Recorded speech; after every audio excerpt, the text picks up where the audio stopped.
Hi everyone. Welcome to the Holy Bible channel. Before we hear this dramatized narration, let's make a brief summary about this book. The book of 1 Samuel is a part of the Old Testament in the Bible, and it covers the period from the birth of Samuel to the end of King Saul's reign. Here is a brief summary of the key events and themes in the book. Chapters 1 through 7. The birth and early life of Samuel. In this first part, we're introduced to a story about a woman named Hannah, who was barren. She prays for a child and promises to dedicate him to God's service. God grants Hannah's prayer, and she gives birth to Samuel, who grows up serving in the temple under the high priest, Eli. Chapters 8 through 15. Saul becomes king. The Israelites demand a king to rule over them, and Samuel anoints Saul, a tall and handsome man from the tribe of Benjamin, as the first king of Israel. Saul's early successes in battle against the Philistines, but he disobeys God's command to completely destroy the Amalekites and their property, resulting in God rejecting him as king. Chapters 16 through 31. David's rise to power. God instructs Samuel to anoint David, a shepherd boy from Bethlehem, as the next king of Israel. David becomes a trusted warrior and friend of Saul's son Jonathan, but Saul becomes increasingly jealous of David and seeks to kill him. David flees and forms a group of loyal followers, known as the Mighty Man, who support him and help him evade Saul's pursuit. Saul and his sons are killed in a battle with the Philistines, and David becomes the king of Judah. The book of 1 Samuel shows the transition of the Israelites from a tribal confederation to a centralized monarchy, and the conflicts and struggles that arise during this process. It also emphasizes the role of prophets, such as Samuel, in communicating God's messages to the people and guiding them in their political and religious affairs. Additionally, the book highlights the importance of obedience to God and the consequences of disobedience. Now let's hear the dramatized narration of this wonderful book. We have included sliding text for a better simultaneous listening and reading experience. Thank you for listening. Please don't forget to like, comment, share, and subscribe to our channel. God bless you.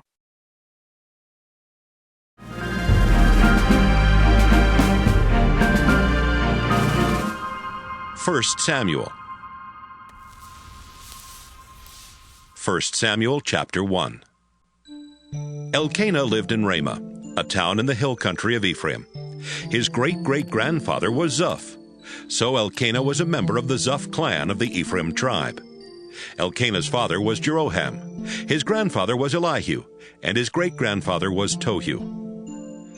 Elkanah had two wives, Hannah and Peninnah. Although Peninnah had children, Hannah did not have any. Once a year, Elkanah traveled from his hometown to Shiloh, where he worshipped the Lord all-powerful and offered sacrifices. Eli was the Lord's priest there, and his two sons, Hophni and Phinehas, served with him as priests. Whenever Elkanah offered a sacrifice, he gave some of the meat to Peninnah and some to each of her sons and daughters. But he gave Hannah even more, because he loved Hannah very much, even though the Lord had kept her from having children of her own. Peninnah liked to make Hannah feel miserable about not having any children, especially when the family went to the house of the Lord each year. One day, Elkanah was there offering a sacrifice, when Hannah began crying and refused to eat. So Elkanah asked, "Hannah, why are you crying? Why won't you eat? Why do you feel so bad? Don't I mean more to you than 10 sons?" When the sacrifice had been offered, and they had eaten the meal, Hannah got up and went to pray. Eli was sitting in his chair near the door to the place of worship. Hannah was broken-hearted and was crying as she prayed. "Lord all-powerful, I am your servant, but I am so miserable. Please let me have a son. I will give him to you for as long as he lives, and his hair will never be cut." Hannah prayed silently to the Lord for a long time, but her lips were moving, and Eli thought she was drunk. "How long are you going to stay drunk?" he asked. "Sober up." Sir, please don't think I'm no good. Hannah answered. I'm not drunk and I haven't been drinking. But I do feel miserable and terribly upset. I've been praying all this time, telling the Lord about my problems. Eli replied, You may go home now and stop worrying. I'm sure the God of Israel will answer your prayer.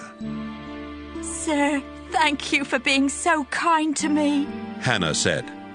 Then she left, and after eating something, she felt much better. Elkanah and his family got up early the next morning and worshipped the Lord. Then they went back home to Ramah. Later the Lord blessed Elkanah and Hannah with a son. She named him Samuel, because she had asked the Lord for him. The next time Elkanah and his family went to offer their yearly sacrifice, he took along a gift that he had promised to give to the Lord. But Hannah stayed home because she had told Elkanah, Samuel and I won't go until he's old enough for me to stop nursing him. Then I'll give him to the Lord, and he can stay there at Shiloh for the rest of his life. You know what's best. Elkanah said. Stay here until it's time to stop nursing him. I'm sure the Lord will help you do what you have promised. Hannah did not go to Shiloh until she stopped nursing Samuel. When it was the time of the year to go to Shiloh again, Hannah and Elkanah took Samuel to the Lord's house. They brought along a 3-year-old bull, a 20-pound sack of flour, and a clay jar full of wine. Hannah and Elkanah offered the bull as a sacrifice, then brought the little boy to Eli. Sir, Hannah said, a few years ago I stood here beside you and asked the Lord to give me a child. Here he is. The Lord gave me just what I asked for. Now I am giving him to the Lord, and he will be the Lord's servant for as long as he lives. 1 Samuel chapter 2. Elkanah worshipped the Lord there at Shiloh, and Hannah prayed, You make me strong and happy, Lord. You rescued me. Now I can be glad and laugh at my enemies. No other God is like you. We're safer with you than on a high mountain. I can tell those proud people, Stop your boasting. Nothing is hidden from the Lord, and he judges what we do. Our Lord, you break the bows of warriors, but you give strength to everyone who stumbles. People who once had plenty to eat must now hire themselves out for only a piece of bread. But you give the hungry more than enough to eat. A woman did not have a child, and you gave her 7. But a woman who had many was left with none. You take away life, and you give life. You send people down to the world of the dead and bring them back again. Our Lord, you are the one who makes us rich or poor. You put some in high positions and bring disgrace on others. You lift the poor and homeless out of the garbage dump and give them places of honor in royal palaces. You set the world on foundations, and they belong to you. You protect your loyal people, but everyone who is evil will die in darkness. We cannot win a victory by our own strength. Our Lord, those who attack you will be broken in pieces when you fight back with thunder from heaven. You will judge the whole earth and give power and strength to your chosen king. Elkanah and Hannah went back home to Ramah, but the boy Samuel stayed to help Eli serve the Lord. Eli's sons were priests, but they were dishonest and refused to obey the Lord. So, while people were boiling the meat from their sacrifices, these priests would send over a servant with a large 3-pronged fork. The servant would stick the fork into the cooking pot, and whatever meat came out on the fork was taken back to the priests. That is how these 2 priests treated every Israelite who came to offer sacrifices in Shiloh. Sometimes, when people were offering sacrifices, the servant would come over, even before the fat had been cut off and sacrificed to the Lord. Then the servant would tell them, The priest doesn't want his meat boiled. Give him some raw meat that he can roast. Usually the people answered, Take what you want, but first let us sacrifice the fat to the Lord. No, the servant would reply, If you don't give it to me now, I'll take it by force. Eli's sons did not show any respect for the sacrifices that the people offered. This was a terrible sin, and it made the Lord very angry. The boy Samuel served the Lord, and wore a special linen garment, and the clothes his mother made for him. She would bring new clothes every year, when she and her husband came to offer sacrifices at Shiloh. Eli would always bless Elkanah and his wife and say, Samuel was born in answer to your prayers. Now you have given him to the Lord. I pray that the Lord will bless you with more children to take his place. After Eli had blessed them, Elkanah and Hannah would return home. The Lord was kind to Hannah, and she had 3 more sons and 2 daughters. But Samuel grew up at the Lord's house in Shiloh. Eli was now very old, and he heard what his sons were doing to the people of Israel. Why are you doing these awful things? He asked them. I've been hearing nothing but complaints about you from all of the Lord's people. If you harm another person, God can help make things right between the 2 of you. But if you commit a crime against the Lord, no one can help you. But the Lord had already decided to kill them, so he kept them from listening to their father. Each day the Lord and his people liked Samuel more and more. One day a prophet came to Eli and gave him this message from the Lord. When your ancestors were slaves of the king of Egypt, I came and showed them who I am. Out of all the tribes of Israel, I chose your family to be my priests. I wanted them to offer sacrifices and burn incense to me, and to find out from me what I want my people to do. I commanded everyone to bring their sacrifices here where I live, and I allowed you and your family to keep those that were not offered to me on the altar. But you honor your sons instead of me. You don't respect the sacrifices and offerings that are brought to me, and you've all gotten fat from eating the best parts. I am the Lord, the God of Israel.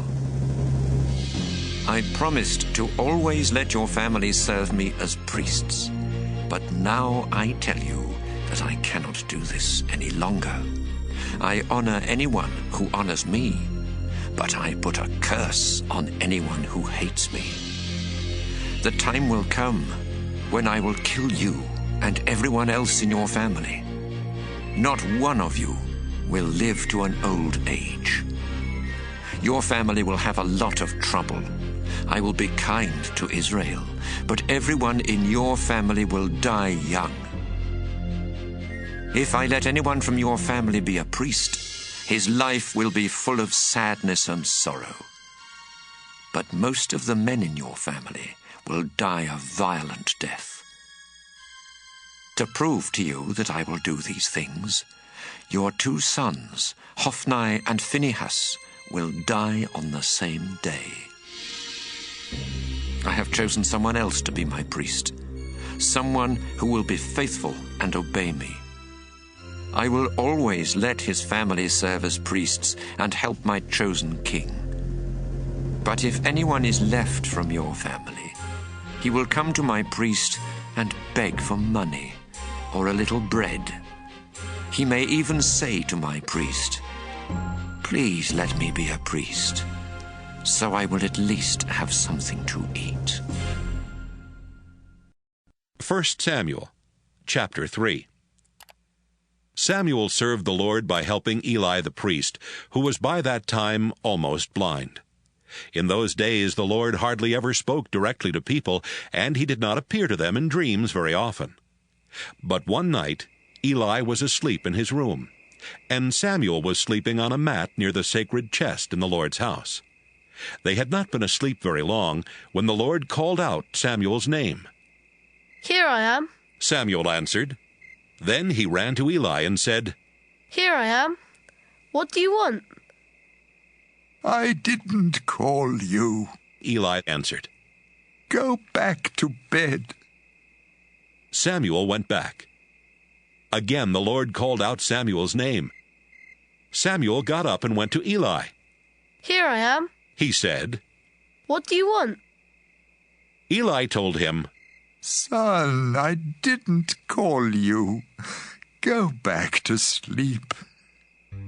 The Lord had not spoken to Samuel before, and Samuel did not recognize the voice. When the Lord called out his name for the third time, Samuel went to Eli again and said, Here I am. What do you want? Eli finally realized that it was the Lord who was speaking to Samuel. So he said, Go back and lie down. If someone speaks to you again, answer, I'm listening, Lord. What do you want me to do? Once again, Samuel went back and lay down. The Lord then stood beside Samuel and called out as he had done before. Samuel! Samuel! I'm listening. Samuel answered. What do you want me to do? The Lord said, Samuel, I'm going to do something in Israel that will shock everyone who hears about it. I will punish Eli and his family just as I promised. He knew that his sons refused to respect me, and he let them get away with it, even though I said I would punish his family forever. I warned Eli that sacrifices or offerings could never make things right. His family has done too many disgusting things. The next morning, Samuel got up and opened the doors to the Lord's house. He was afraid to tell Eli what the Lord had said, but Eli told him, Samuel, my boy, come here. Here I am. Samuel answered. Eli said, What did God say to you? Tell me everything. I pray that God will punish you terribly if you don't tell me every word he said. Samuel told Eli everything. Then Eli said, He is the Lord, and he will do what's right. As Samuel grew up, the Lord helped him and made everything Samuel said come true.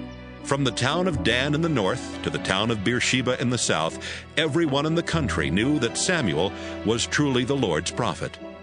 The Lord often appeared to Samuel at Shiloh and told him what to say. 1 Samuel chapter 4. Then Samuel would speak to the whole nation of Israel. One day the Israelites went out to fight the Philistines. They set up camp near Ebenezer, and the Philistines camped at Aphek. The Philistines made a fierce attack. They defeated the Israelites and killed about 4,000 of them. The Israelite army returned to their camp, and the leaders said, Why did the Lord let us lose to the Philistines today? Let's get the sacred chest, where the Lord's agreement with Israel is kept. Then the Lord will help us and rescue us from our enemies. The army sent some soldiers to bring back the sacred chest from Shiloh, because the Lord All-Powerful has his throne on the winged creatures on top of the chest. As Eli's two sons, Hophni and Phinehas, brought the chest into camp, the army cheered so loudly that the ground shook. The Philistines heard the noise and said, What are those Hebrews shouting about? When the Philistines learned that the sacred chest had been brought into the camp, they were scared to death and said, The gods have come into their camp. Now we're in real trouble. Nothing like this has ever happened to us before. We're in big trouble. Who can save us from these powerful gods? They're the same gods who made all those horrible things happen to the Egyptians in the desert. Philistines, be brave and fight hard. If you don't, those Hebrews will rule us just as we've been ruling them. Fight and don't be afraid. The Philistines did fight. They killed 30,000 Israelite soldiers, and all the rest ran off to their homes.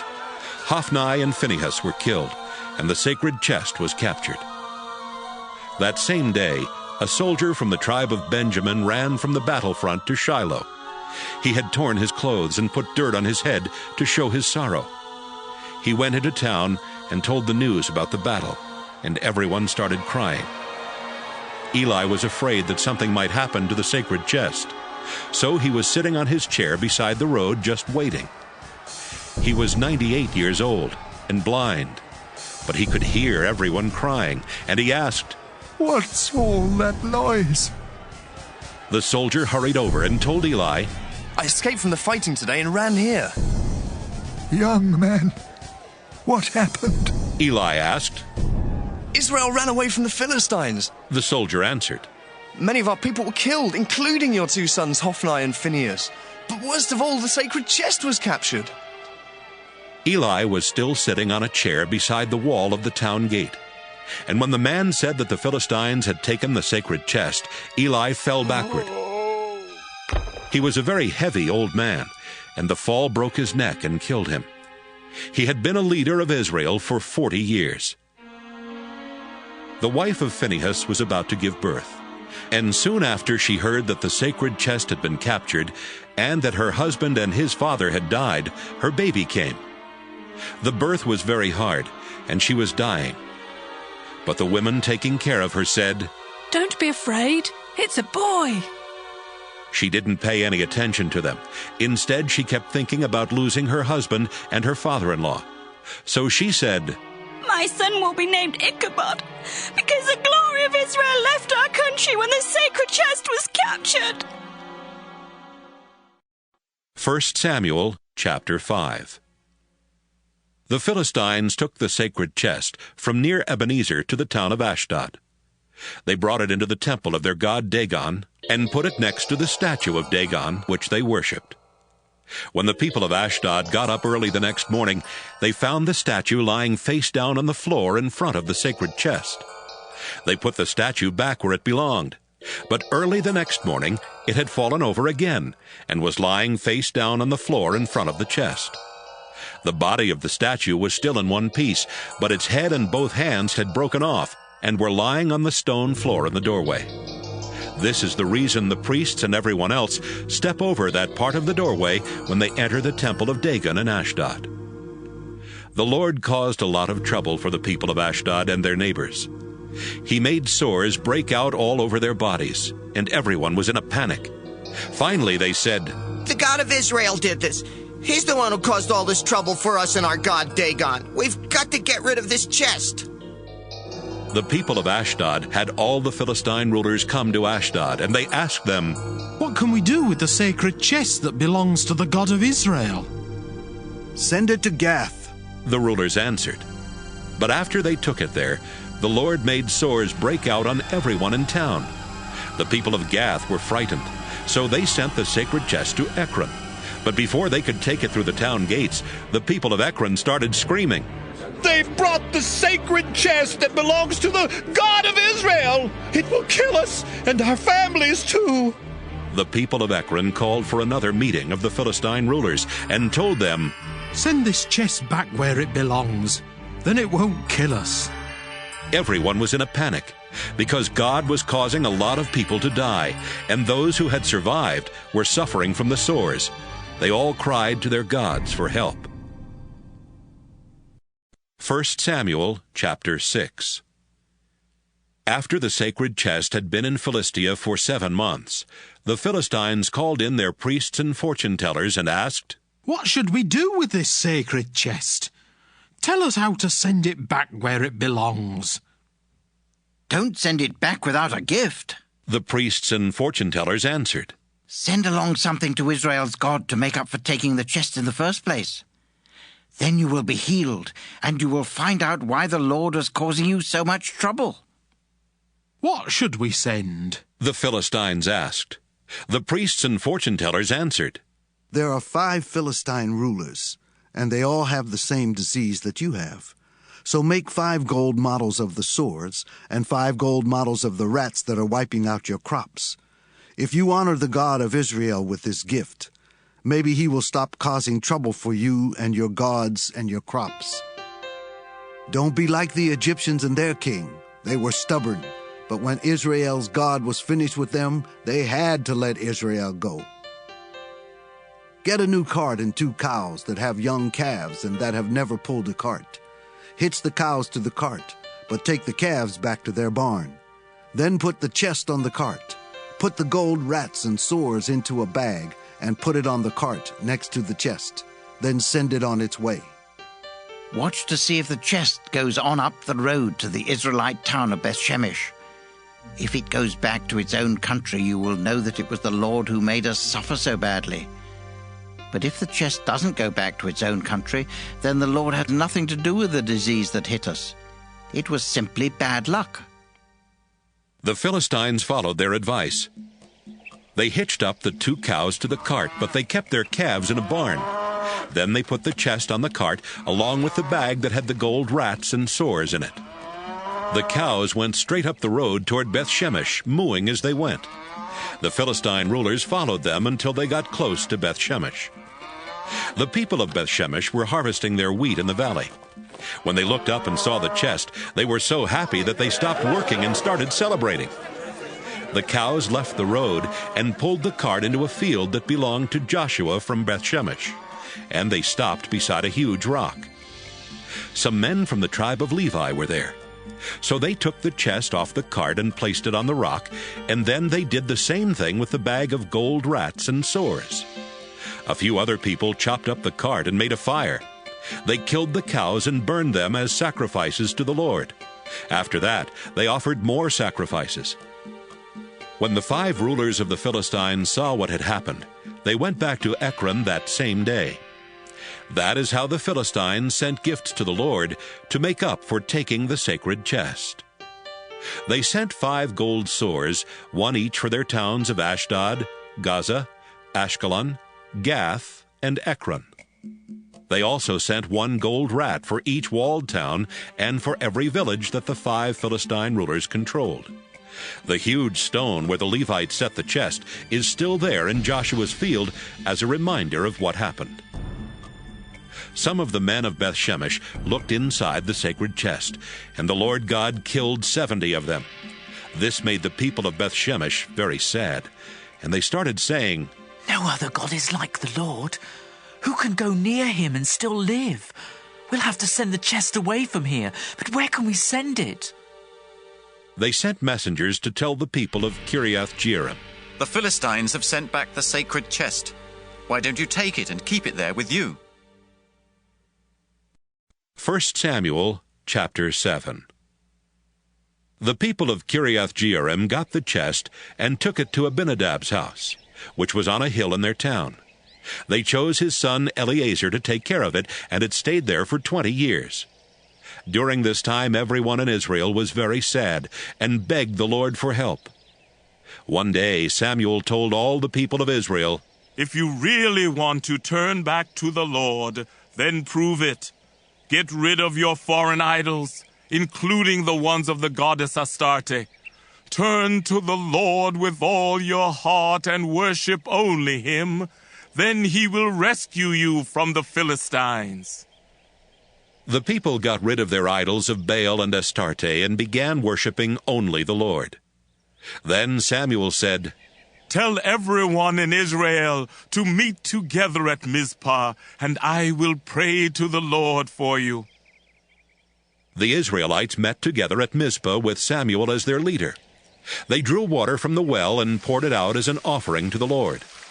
On that same day, they went without eating to show their sorrow, and they confessed they had been unfaithful to the Lord.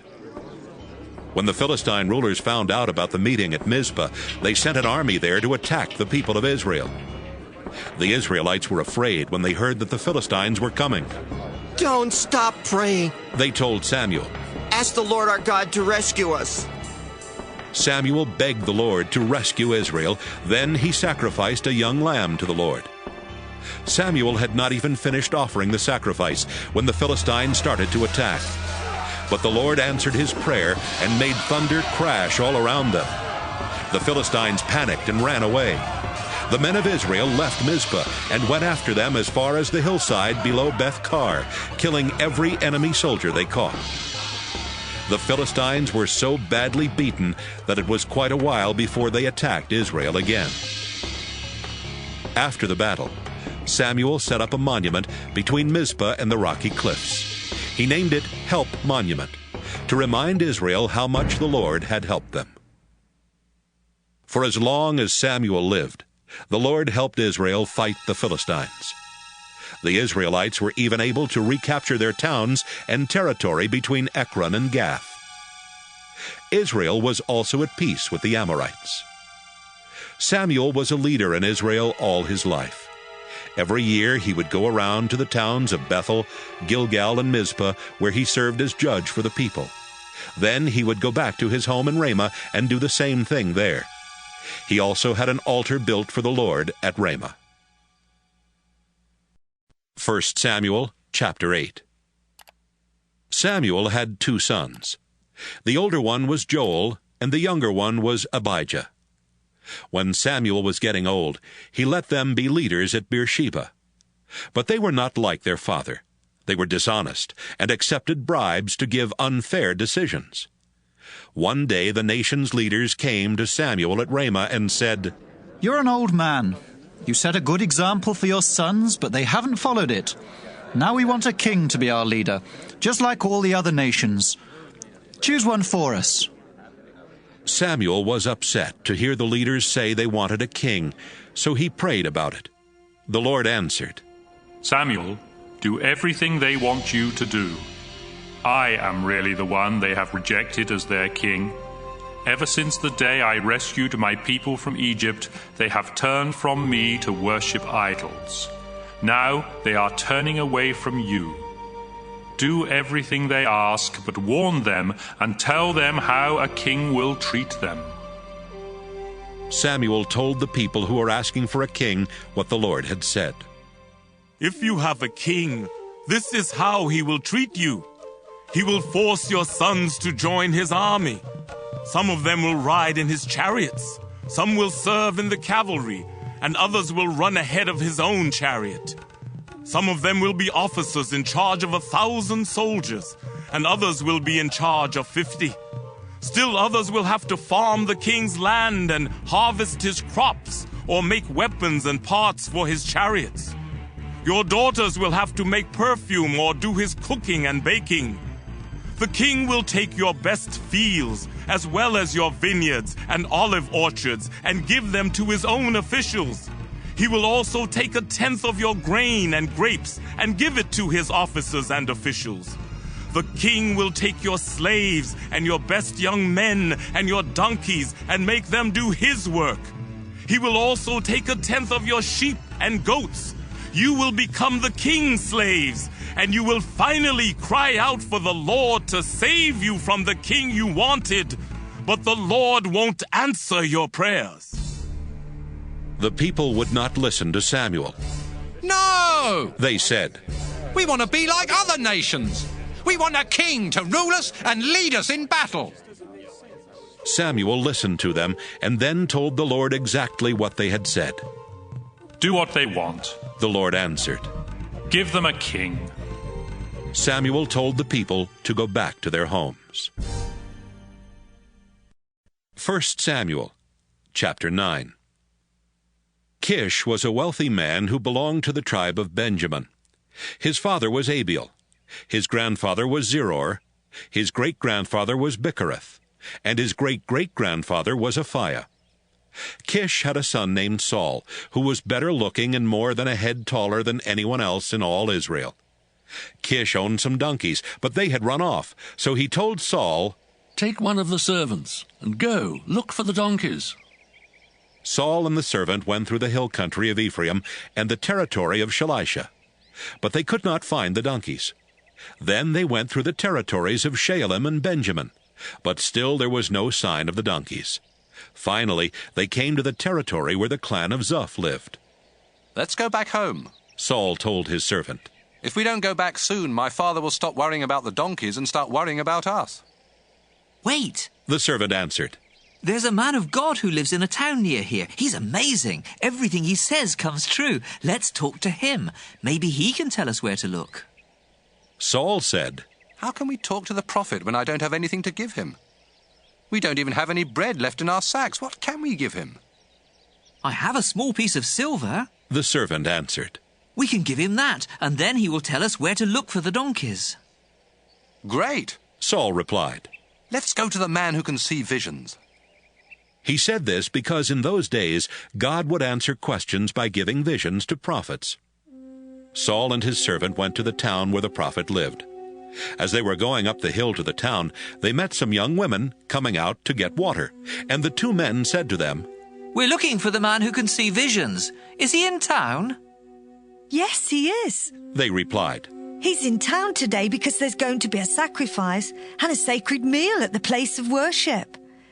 In fact, he's just ahead of you. Hurry! And you should find him right inside the town gate. He's on his way out to the place of worship to eat with the invited guests. They can't start eating until he blesses the sacrifice. If you go now, you should find him." They went to the town, and just as they were going through the gate, Samuel was coming out on his way to the place of worship. The day before Saul came, the Lord had told Samuel, "I've seen how my people are suffering, and I've heard their call for help.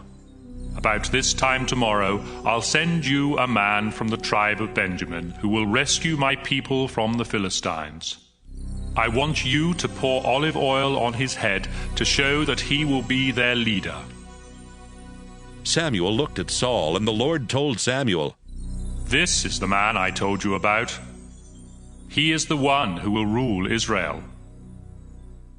Saul went over to Samuel in the gateway and said, "A man who can see visions lives here in town.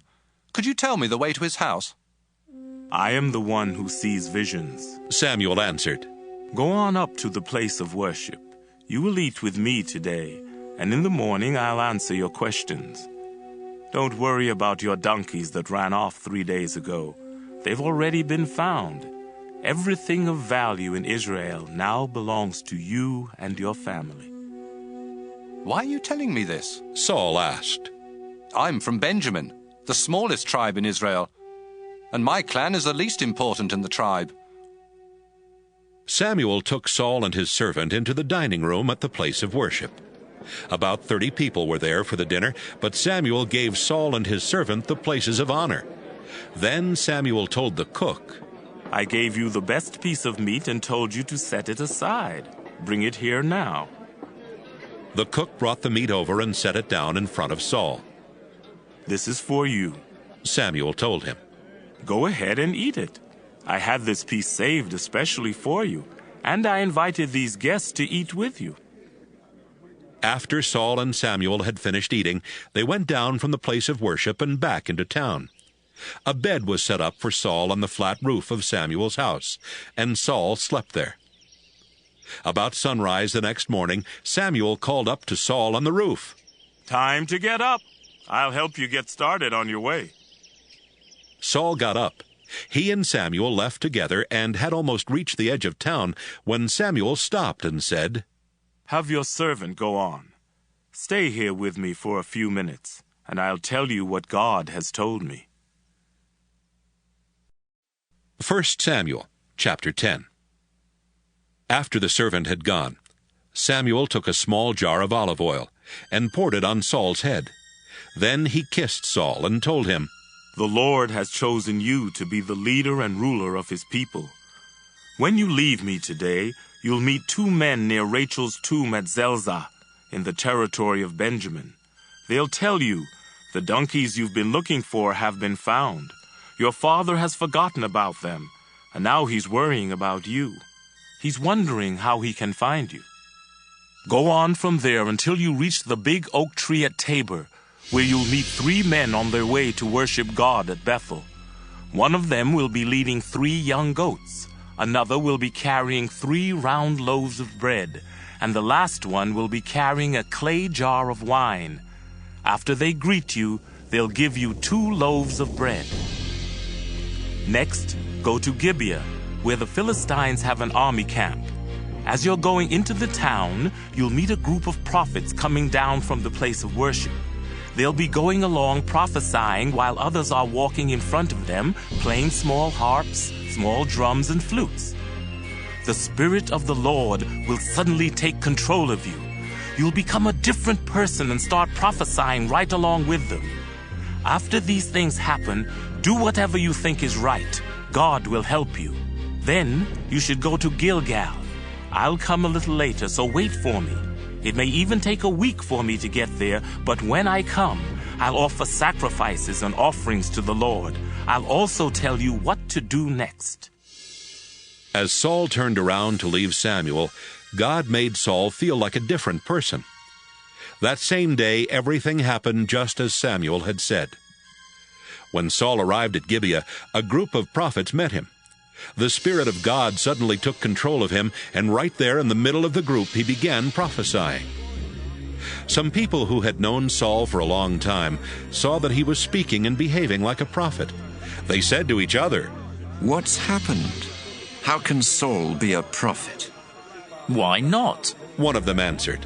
"Saul has as much right to be a prophet as anyone else."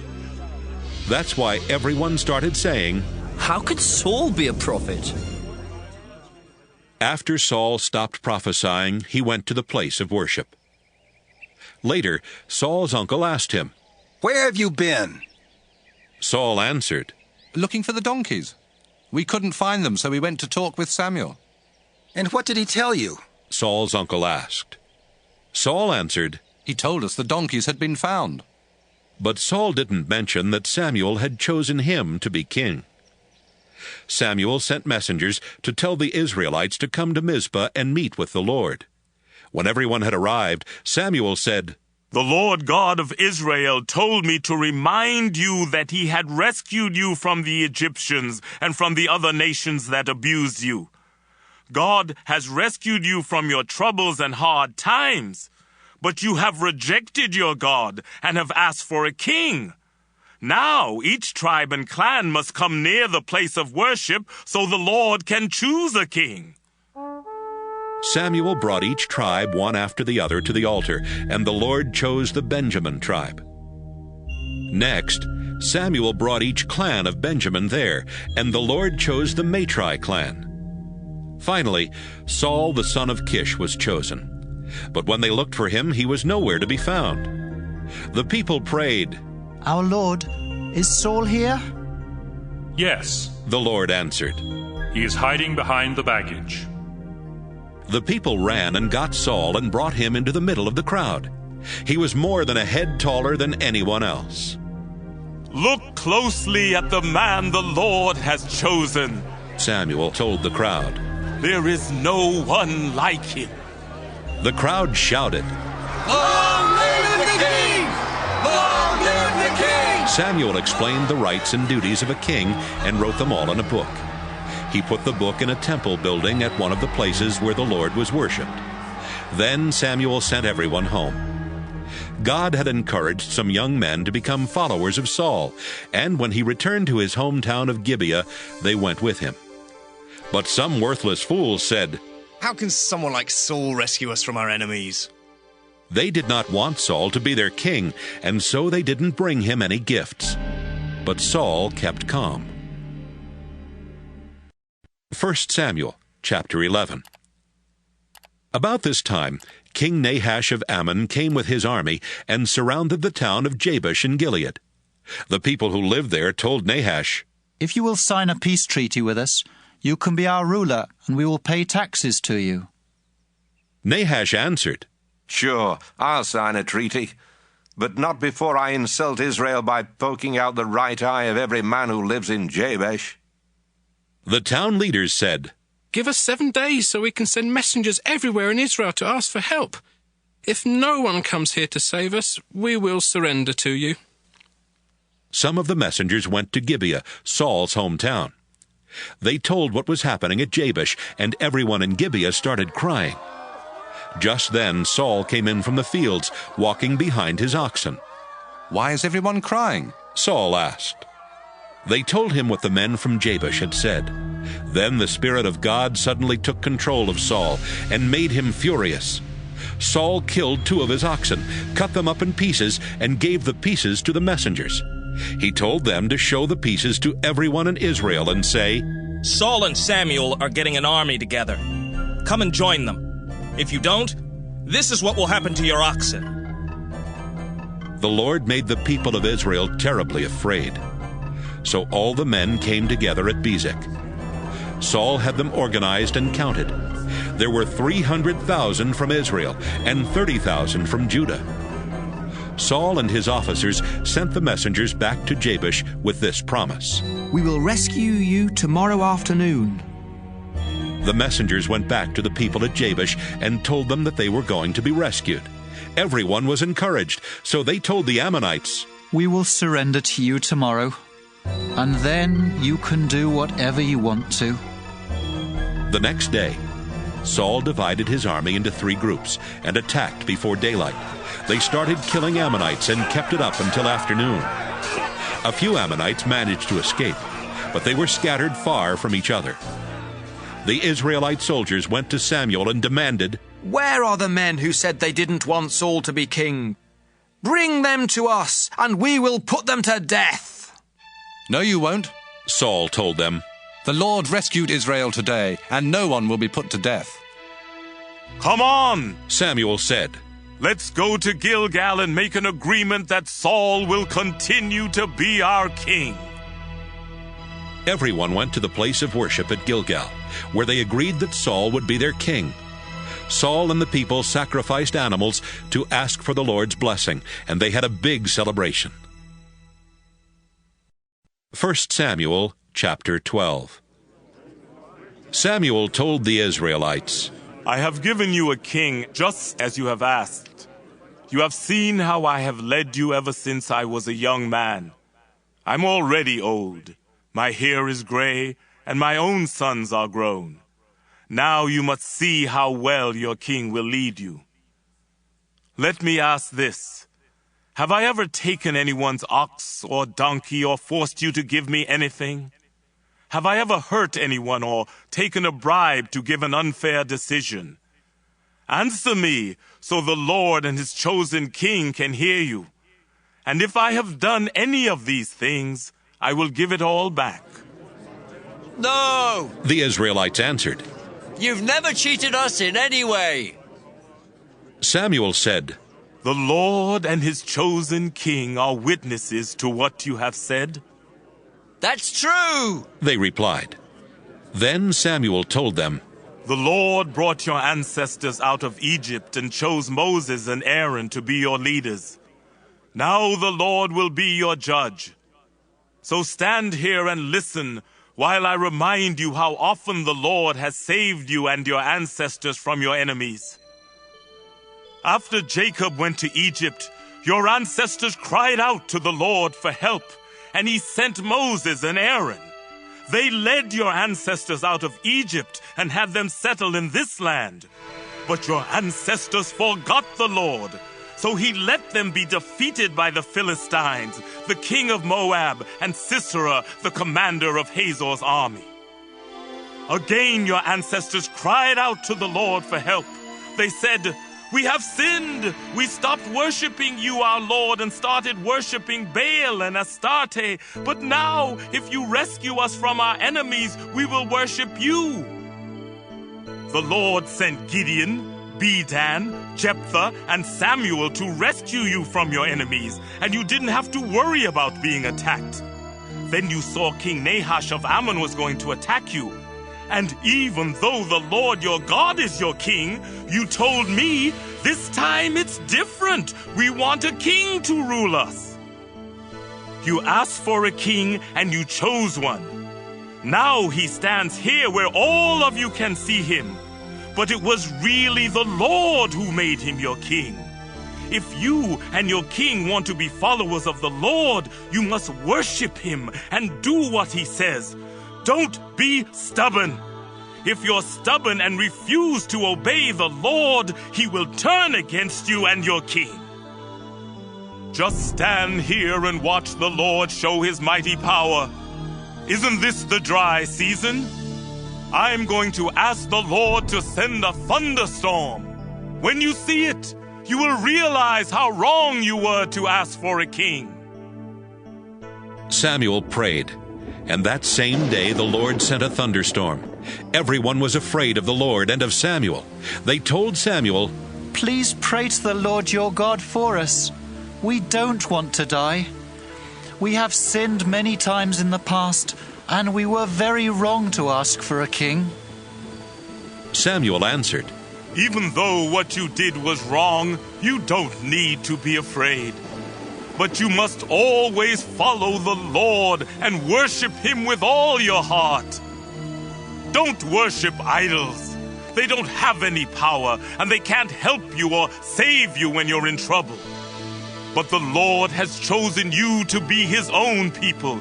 He will always take care of you so that everyone will know how great He is. I would be disobeying the Lord if I stopped praying for you. I will always teach you how to live right. You also must obey the Lord. You must worship Him with all your heart and remember the great things He has done for you. But if you and your king do evil, the Lord will wipe you out. 1 Samuel chapter 13. Saul was a young man when he became king, and he ruled Israel for 2 years. Then he chose 3,000 men from Israel to be full-time soldiers and sent everyone else home. 2,000 of these troops stayed with him in the hills around Michmash and Bethel. The other 1,000 were stationed with Jonathan at Gibeah in the territory of Benjamin. Jonathan led an attack on the Philistine army camp at Geba. The Philistine camp was destroyed, but the other Philistines heard what had happened. Then Saul told his messengers, "Go to every village in the country. Give a signal with the trumpet, and when the people come together, tell them what has happened." The messengers then said to the people of Israel, "Saul has destroyed the Philistine army camp at Geba. Now the Philistines really hate Israel, so every town and village must send men to join Saul's army at Gilgal." The Philistines called their army together to fight Israel. They had 3,000 chariots, 6,000 cavalry, and as many foot soldiers as there are grains of sand on the beach. They went to Michmash and set up camp there east of Bethaven. The Israelite army realized that they were outnumbered and were going to lose the battle. Some of the Israelite men hid in caves or in clumps of bushes, and some ran to places where they could hide among large rocks. Others hid in tombs or in deep, dry pits. Still others went to Gad and Gilead on the other side of the Jordan River. Saul stayed at Gilgal. His soldiers were shaking with fear, and they were starting to run off and leave him. Saul waited there 7 days, just as Samuel had ordered him to do, but Samuel did not come. Finally, Saul commanded, "Bring me some animals, so we can offer sacrifices to please the Lord and ask for His help." Saul killed one of the animals, and just as he was placing it on the altar, Samuel arrived. Saul went out to welcome him. "What have you done?" Samuel asked. Saul answered, "My soldiers were leaving in all directions, and you didn't come when you were supposed to. The Philistines were gathering at Michmash, and I was worried that they would attack me here at Gilgal. I hadn't offered a sacrifice to ask for the Lord's help, so I forced myself to offer a sacrifice on the altar fire." "That was stupid," Samuel said. "You didn't obey the Lord your God. If you had obeyed Him, someone from your family would always have been king of Israel. But no, you disobeyed, and so the Lord won't choose anyone else from your family to be king. In fact, He has already chosen the one He wants to be the next leader of His people." Then Samuel left Gilgal. Part of Saul's army had not deserted him, and he led them to Gibeah in Benjamin to join his other troops. Then he counted them and found that he still had 600 men. Saul, Jonathan, and their army set up camp at Geba in Benjamin. The Philistine army was camped at Michmash. Each day they sent out patrols to attack and rob villages and then destroy them. One patrol would go north along the road to Ophrah in the region of Shul. Another patrol would go west along the road to Beth-horon. A third patrol would go east toward the desert on the road to the ridge that overlooks Zeboim Valley. The Philistines would not allow any Israelites to learn how to make iron tools. "If we allowed that," they said, "those worthless Israelites would make swords and spears." Whenever the Israelites wanted to get an iron point put on a cattle prod, they had to go to the Philistines. Even if they wanted to sharpen plow blades, picks, axes, sickles, and pitchforks, they still had to go to them. And the Philistines charged high prices. So whenever the Israelite soldiers had to go into battle, none of them had a sword or a spear except Saul and his son Jonathan. 1 Samuel chapter 14. The Philistines moved their camp to the pass at Michmash, and Saul was in Geba with his 600 men. Saul's own tent was set up under a fruit tree by the threshing place at the edge of town. Ahijah was serving as priest, and one of his jobs was to get answers from the Lord for Saul. Ahijah's father was Ahitub, and his father's brother was Ichabod. Ahijah's grandfather was Phinehas, and his great-grandfather Eli had been the Lord's priest at Shiloh. One day, Jonathan told the soldier who carried his weapons that he wanted to attack the Philistine camp on the other side of the valley. So they slipped out of the Israelite camp without anyone knowing it. Jonathan didn't even tell his father he was leaving. Jonathan decided to get to the Philistine camp by going through the pass that led between Shiny Cliff and Michmash to the north, and Thornbush Cliff and Geba to the south. Jonathan and the soldier who carried his weapons talked as they went toward the Philistine camp. "It's just the two of us against all those godless men," Jonathan said. "But the Lord can help a few soldiers win a battle just as easily as he can help a whole army. Maybe the Lord will help us win this battle." "Do whatever you want," the soldier answered. "I'll be right there with you." "This is what we'll do," Jonathan said. "We'll go across and let them see us. If they agree to come down the hill and fight where we are, then we won't climb up to their camp. But we will go if they tell us to come up the hill and fight. That will mean the Lord is going to help us win." Jonathan and the soldier stood at the bottom of the hill where the Philistines could see them. The Philistines said, "Look! Those worthless Israelites have crawled out of the holes where they've been hiding." Then they yelled down to Jonathan and the soldier, "Come up here, and we will teach you a thing or two."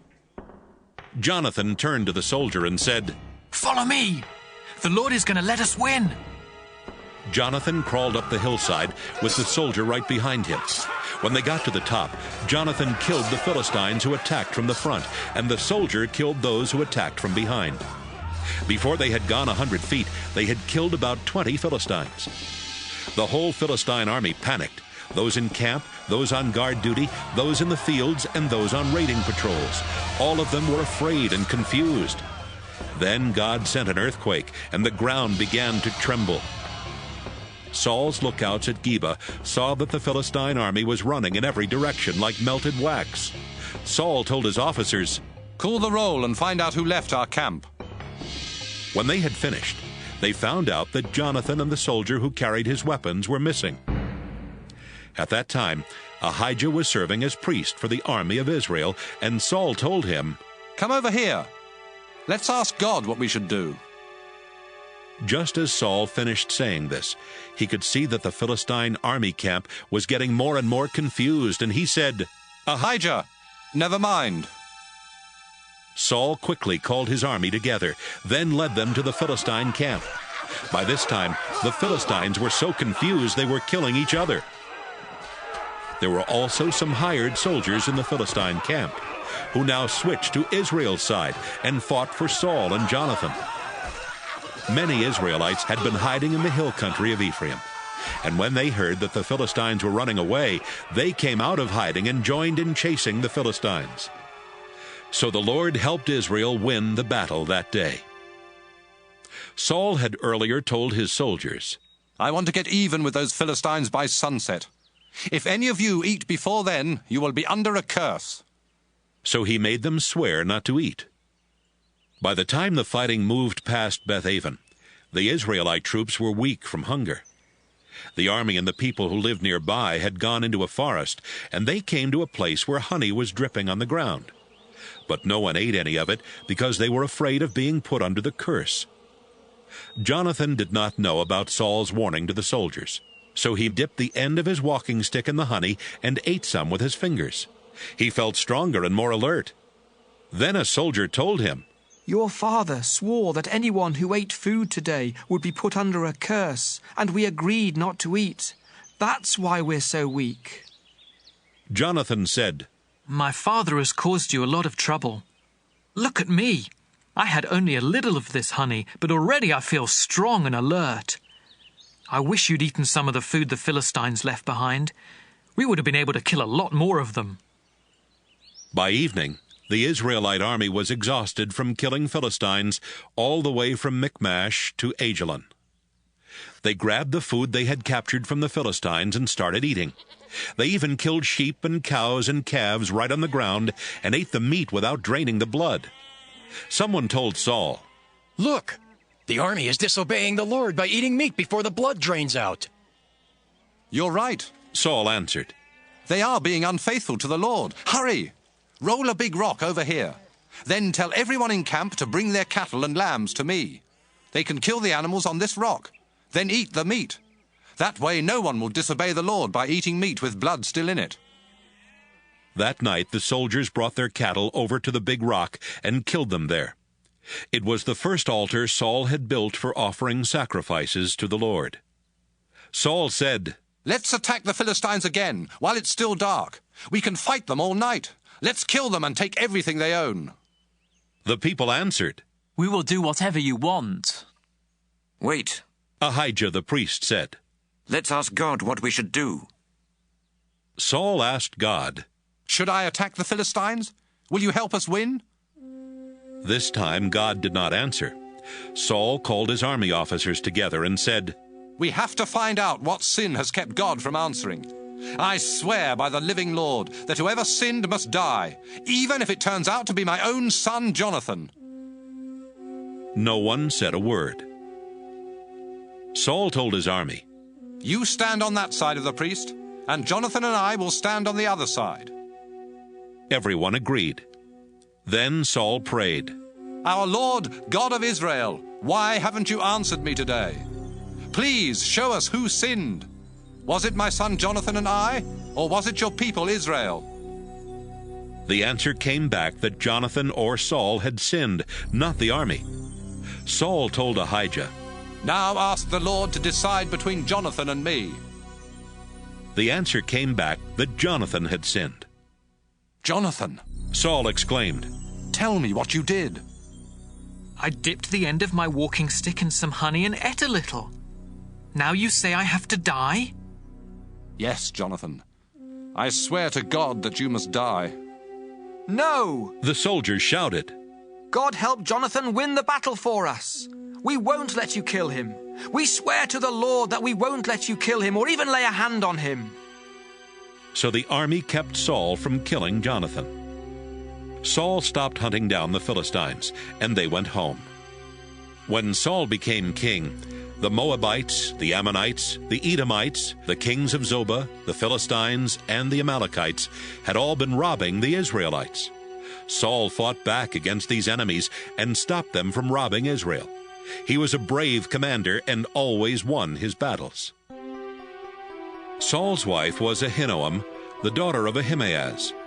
They had 3 sons, Jonathan, Ishvi, and Malchishua.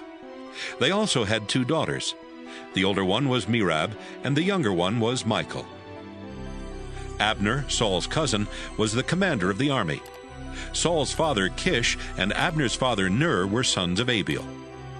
Saul was at war with the Philistines for as long as he lived.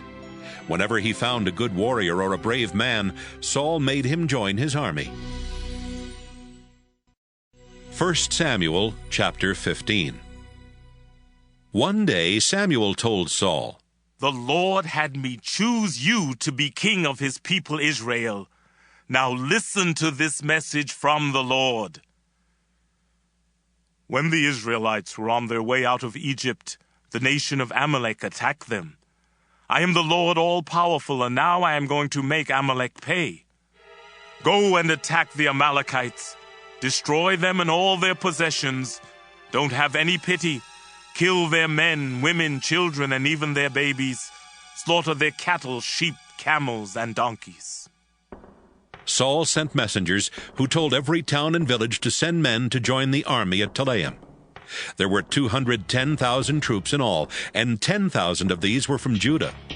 Saul organized them, then led them to a valley near one of the towns in Amalek, where they got ready to make a surprise attack. Some Kenites lived nearby, and Saul told them, "Your people were kind to our nation when we left Egypt, and I don't want you to get killed when I wipe out the Amalekites.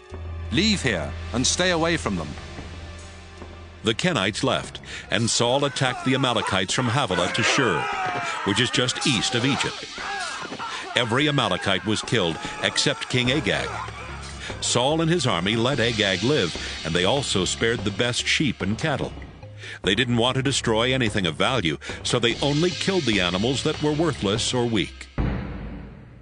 The Lord told Samuel, "Saul has stopped obeying me, and I'm sorry that I made him king." Samuel was angry, and he cried out in prayer to the Lord all night. Early the next morning he went to talk with Saul. Someone told him, "Saul went to Carmel, where he had a monument built so everyone would remember his victory. Then he left for Gilgal." Samuel finally caught up with Saul, and Saul told him, "I hope the Lord will bless you. I have done what the Lord told me." Then why? Samuel asked, "Do I hear sheep and cattle?" "The army took them from the Amalekites," Saul explained. "They kept the best sheep and cattle so they could sacrifice them to the Lord your God, but we destroyed everything else." "Stop," Samuel said. "Let me tell you what the Lord told me last night." "All right," Saul answered. Samuel continued, "You may not think you're very important, but the Lord chose you to be king, and you are in charge of the tribes of Israel. When the Lord sent you on this mission, he told you to wipe out those worthless Amalekites. Why didn't you listen to the Lord? Why did you keep the animals and make him angry?" "But I did listen to the Lord," Saul answered. "He sent me on a mission and I went. I captured King Agag and destroyed his nation. All the animals were going to be destroyed anyway. That's why the army brought the best sheep and cattle to Gilgal as sacrifices to the Lord your God." "Tell me," Samuel said, "does the Lord really want sacrifices and offerings?" "No! He doesn't want your sacrifices. He wants you to obey him. Rebelling against God or disobeying him because you are proud is just as bad as worshiping idols or asking them for advice. You refuse to do what God told you, so God has decided that you can't be king." "I have sinned," Saul admitted. "I disobeyed both you and the Lord. I was afraid of the army, and I listened to them instead.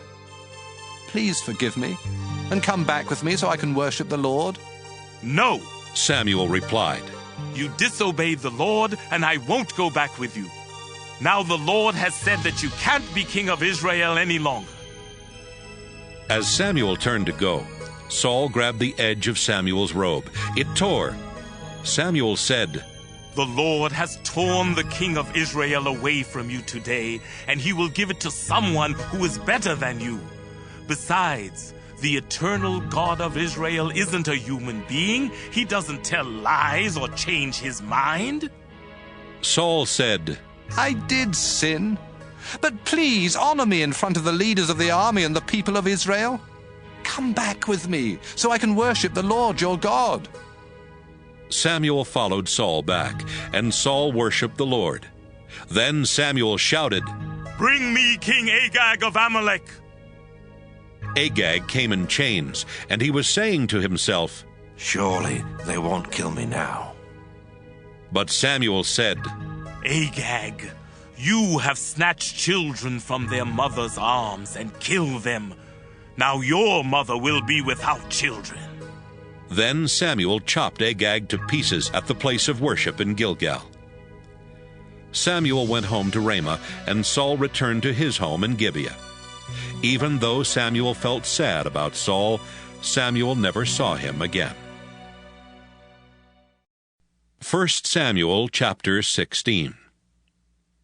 The Lord was sorry he had made Saul the king of Israel. One day he said, "Samuel, I've rejected Saul, and I refuse to let him be king any longer. Stop feeling sad about him. Put some olive oil in a small container and go and visit a man named Jesse who lives in Bethlehem. I've chosen one of his sons to be my king." Samuel answered, "If I do that, Saul will find out and have me killed." "Take a calf with you," the Lord replied. "Tell everyone that you've come to offer it as a sacrifice to me. Then invite Jesse to the sacrifice. When I show you which one of his sons I have chosen, pour the olive oil on his head." Samuel did what the Lord told him and went to Bethlehem. The town leaders went to meet him, but they were terribly afraid and asked, "Is this a friendly visit?" "Yes, it is," Samuel answered. "I've come to offer a sacrifice to the Lord. Get yourselves ready to take part in the sacrifice and come with me." Samuel also invited Jesse and his sons to come to the sacrifice, and he got them ready to take part. When Jesse and his sons arrived, Samuel noticed Jesse's oldest son, Eliab. "He has to be the one the Lord has chosen," Samuel said to himself. But the Lord told him, "Samuel, don't think Eliab is the one just because he's tall and handsome. He isn't the one I've chosen. People judge others by what they look like, but I judge people by what is in their hearts." Jesse told his son Abinadab to go over to Samuel, but Samuel said, "No, the Lord hasn't chosen him." Next, Jesse sent his son Shammah to him, and Samuel said, "The Lord hasn't chosen him either."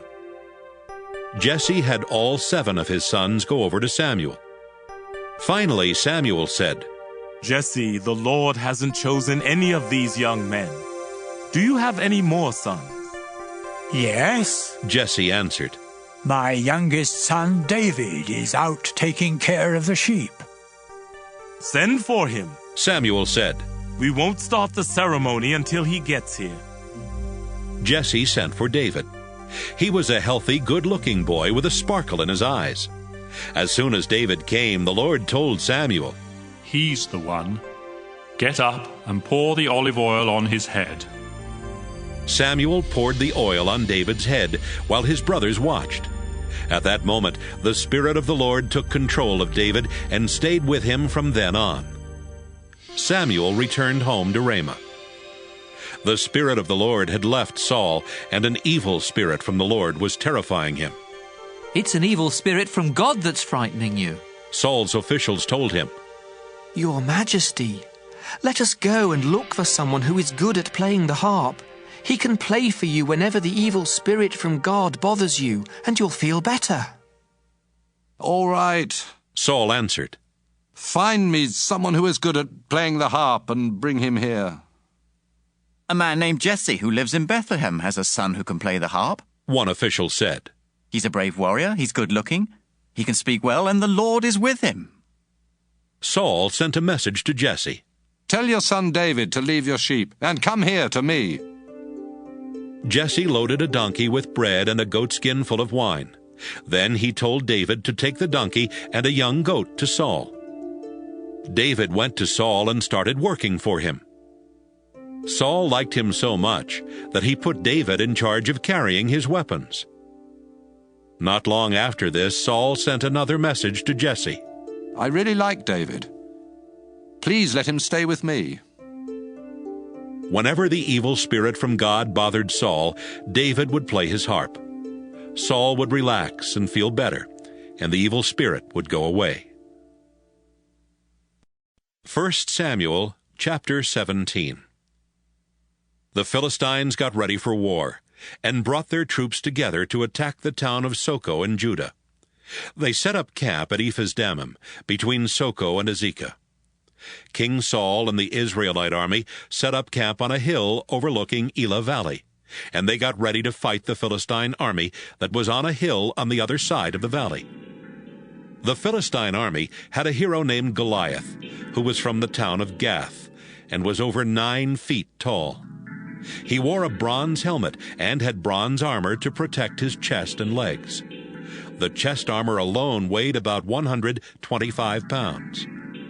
He carried a bronze sword strapped on his back, and his spear was so big that the iron spearhead alone weighed more than 15 pounds. A soldier always walked in front of Goliath to carry his shield. Goliath went out and shouted to the army of Israel, "Why are you lining up for battle?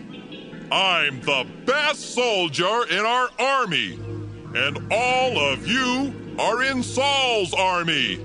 Choose your best soldier to come out and fight me.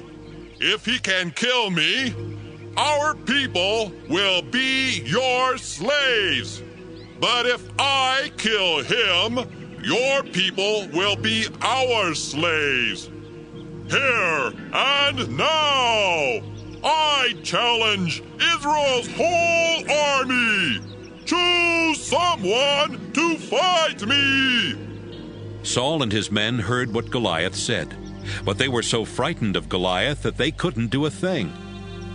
David's father Jesse was an old man who belonged to the Ephrathah clan and lived in Bethlehem in Judah. Jesse had 8 sons. The oldest was Eliab, the next was Abinadab, and Shammah was the third. The 3 of them had gone off to fight in Saul's army. David was Jesse's youngest son. He took care of his father's sheep and went back and forth between Bethlehem and Saul's camp. Goliath came out and gave his challenge every morning and every evening for 40 days. One day Jesse told David, "Hurry and take this sack of roasted grain and these 10 loaves of bread to your brothers at the army camp. And here are 10 large chunks of cheese to take to their commanding officer. Find out how your brothers are doing and bring back something that shows that they're all right.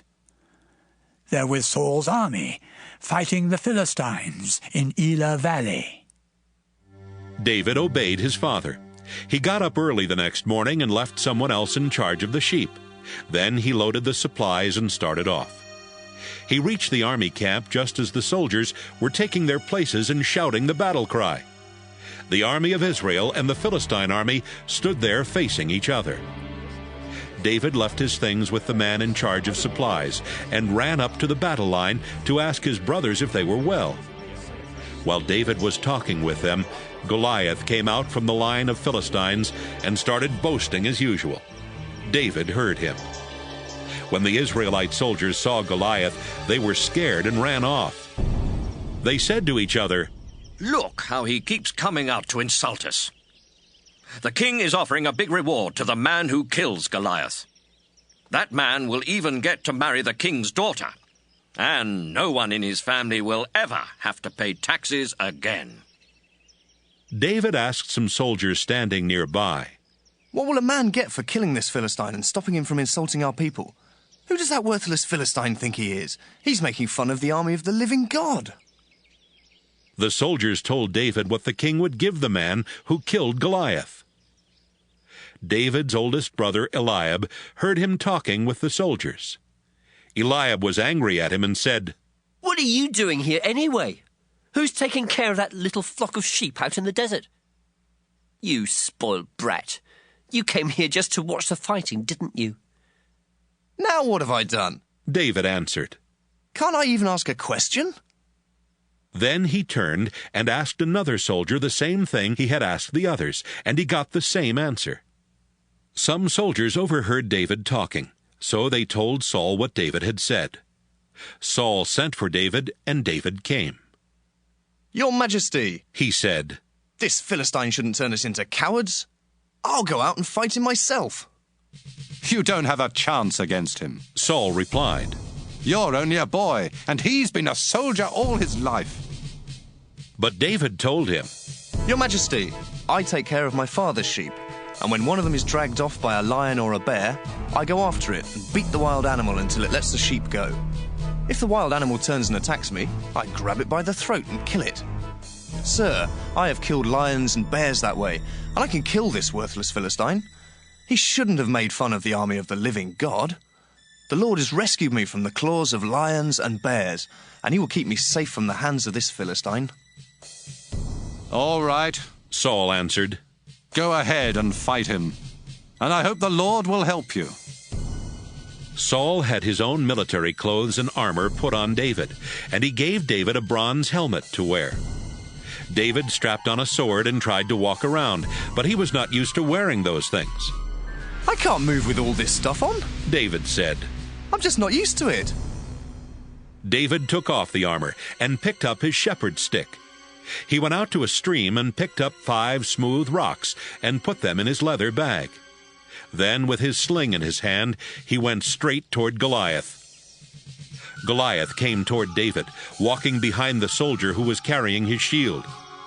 When Goliath saw that David was just a healthy, good-looking boy, he made fun of him. Do you think I'm a dog? Goliath asked. Is that why you've come after me with a stick? He cursed David in the name of the Philistine gods and shouted, Come on! When I'm finished with you, I'll feed you to the birds and wild animals. David answered, You've come out to fight me with a sword and a spear and a dagger, but I've come out to fight you in the name of the Lord all-powerful. He is the God of Israel's army, and you have insulted him too. Today the Lord will help me defeat you. I'll knock you down and cut off your head, and I'll feed the bodies of the other Philistine soldiers to the birds and wild animals. Then the whole world will know that Israel has a real God. Everybody here will see that the Lord doesn't need swords or spears to save his people. The Lord always wins his battles, and he will help us defeat you. When Goliath started forward, David ran toward him. He put a rock in his sling and swung the sling around by its straps. When he let go of one strap, the rock flew out and hit Goliath in the forehead. It cracked his skull, and he fell face down on the ground. David defeated Goliath with a sling and a rock. He killed him without even using a sword. David ran over and pulled out Goliath's sword. Then he used it to cut off Goliath's head. When the Philistines saw what had happened to their hero, they started running away. But the soldiers of Israel and Judah let out a battle cry and went after them as far as Gath and Ekron. The bodies of the Philistines were scattered all along the road from Shaaraim to Gath and Ekron. When the Israelite army returned from chasing the Philistines, they took what they wanted from the enemy camp. David took Goliath's head to Jerusalem, but he kept Goliath's weapons in his own tent. After King Saul had watched David go out to fight Goliath, Saul turned to the commander of his army and said, Abner, who is that young man? Your Majesty, Abner answered, I swear by your life that I don't know. Then find out, Saul told him. When David came back from fighting Goliath, he was still carrying Goliath's head. Abner took David to Saul, and Saul asked, Who are you? I am David, the son of Jesse, a loyal Israelite from Bethlehem. 1 Samuel chapter 18. David and Saul finished talking, and soon David and Jonathan became best friends. Jonathan thought as much of David as he did of himself. From that time on, Saul kept David in his service and would not let David go back to his own family. Jonathan liked David so much that they promised to always be loyal friends. Jonathan took off the robe that he was wearing and gave it to David. He also gave him his military clothes, his sword, his bow and arrows, and his belt. David was a success in everything that Saul sent him to do, and Saul made him a high officer in his army. That pleased everyone, including Saul's other officers. David had killed Goliath, the battle was over, and the Israelite army set out for home. As the army went along, women came out of each Israelite town to welcome King Saul. They were singing happy songs and dancing to the music of tambourines and harps. They sang, Saul has killed 1,000 enemies. David has killed 10,000 enemies. This song made Saul very angry, and he thought, They are saying that David has killed 10 times more enemies than I ever did. Next, they will want to make him king. Saul never again trusted David. The next day, the Lord let an evil spirit take control of Saul, and he began acting like a crazy man inside his house. David came to play the harp for Saul as usual, but this time Saul had a spear in his hand. Saul thought, "I'll pin David to the wall." He threw the spear at David twice, but David dodged and got away both times. Saul was afraid of David because the Lord was helping David and was no longer helping him. Saul put David in charge of 1,000 soldiers and sent him out to fight. The Lord helped David, and he and his soldiers always won their battles. This made Saul even more afraid of David. But everyone else in Judah and Israel was loyal to David because he led the army in battle. One day, Saul told David, "If you'll be brave and fight the Lord's battles for me, I'll let you marry my oldest daughter, Merab." But Saul was really thinking, "I don't want to kill David myself, so I'll let the Philistines do it for me." David answered, "How could I possibly marry your daughter? I'm not very important, and neither is my family." But when the time came for David to marry Saul's daughter Merab, Saul told her to marry Adriel from the town of Meholah. Saul had another daughter. Her name was Michal, and Saul found out that she was in love with David. This made Saul happy, and he thought, "I'll tell David he can marry Michal, but I'll set it up so that the Philistines will kill him." He told David, "I'm going to give you a second chance to marry one of my daughters." Saul ordered his officials to speak to David in private, so they went to David and said, "Look, the king likes you, and all of his officials are loyal to you. Why not ask the king if you can marry his daughter Michal?" "I'm not rich or famous enough to marry Princess Michal," David answered. The officials went back to Saul and told him exactly what David had said. Saul was hoping that the Philistines would kill David, and he told his officials to tell David, "The king doesn't want any silver or gold. He only wants to get even with his enemies. All you have to do is to bring back proof that you have killed 100 Philistines." The officials told David, and David wanted to marry the princess. King Saul had set a time limit, and before it ran out, David and his men left and killed 200 Philistines. He brought back the proof and showed it to Saul so he could marry Michal. Saul agreed to let David marry Michal. Saul knew that she loved David, and he also realized that the Lord was helping David.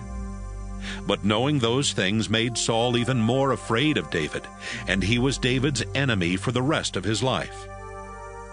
The Philistine rulers kept coming to fight Israel, but whenever David fought them, he won. He was famous because he won more battles against the Philistines than any of Saul's other officers. 1 Samuel chapter 19. One day Saul told his son Jonathan and his officers to kill David. But Jonathan liked David a lot, and he warned David, "My father is trying to have you killed, so be very careful. Hide in a field tomorrow morning, and I'll bring him there. Then I'll talk to him about you, and if I find out anything, I'll let you know." The next morning, Jonathan reminded Saul about the many good things David had done for him. Then he said, "Why do you want to kill David? He hasn't done anything to you. He has served in your army and has always done what's best for you. He even risked his life to kill Goliath. The Lord helped Israel win a great victory that day, and it made you happy." Saul agreed and promised, "I swear by the living Lord that I won't have David killed." Jonathan called to David and told him what Saul had said. Then he brought David to Saul, and David served in Saul's army just as he had done before.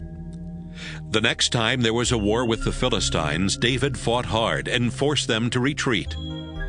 One night, David was in Saul's home, playing the harp for him. Saul was sitting there holding a spear when an evil spirit from the Lord took control of him. Saul tried to pin David to the wall with the spear, but David dodged and it stuck in the wall. David ran out of the house and escaped. Saul sent guards to watch David's house all night and then to kill him in the morning. Michal, David's wife, told him, "If If you don't escape tonight, they'll kill you tomorrow. She helped David go through a window and climb down to the ground. As David ran off, Michal put a statue in his bed. She put goat hair on its head and dressed it in some of David's clothes. The next morning, Saul sent guards to arrest David, but Michal told them, David is sick.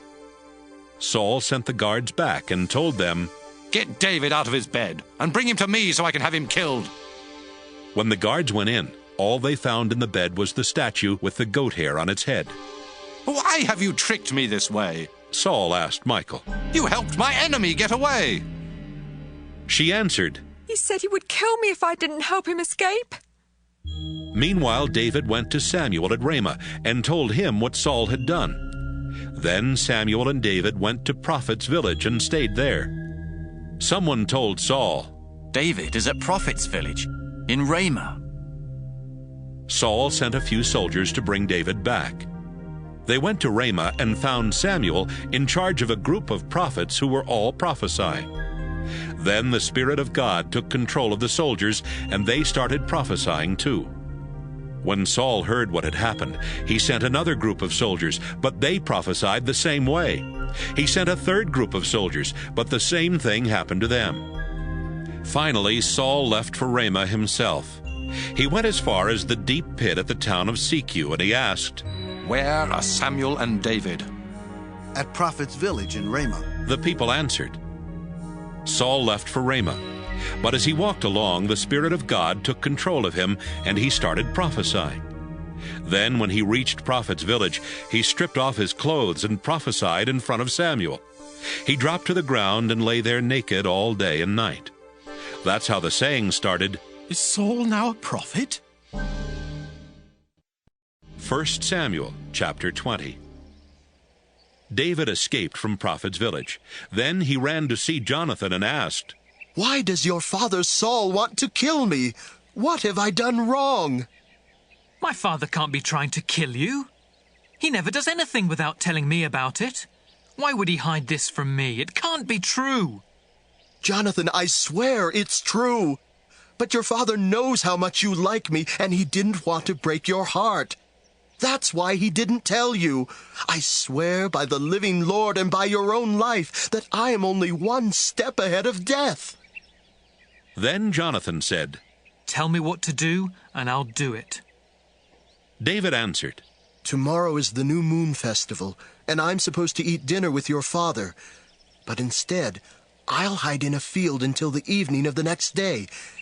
If Saul wonders where I am, tell him, David asked me to let him go to his hometown of Bethlehem, so he could take part in a sacrifice his family makes there every year.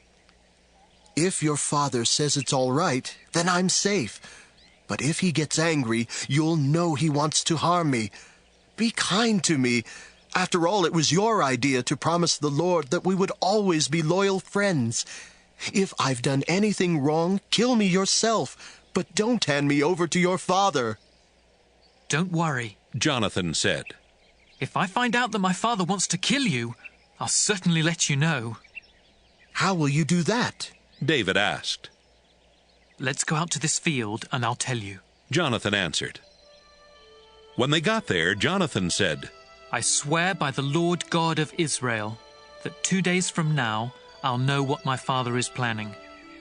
Of course, I'll let you know if he's friendly toward you. But if he wants to harm you, I promise to tell you and help you escape. And I ask the Lord to punish me severely if I don't keep my promise.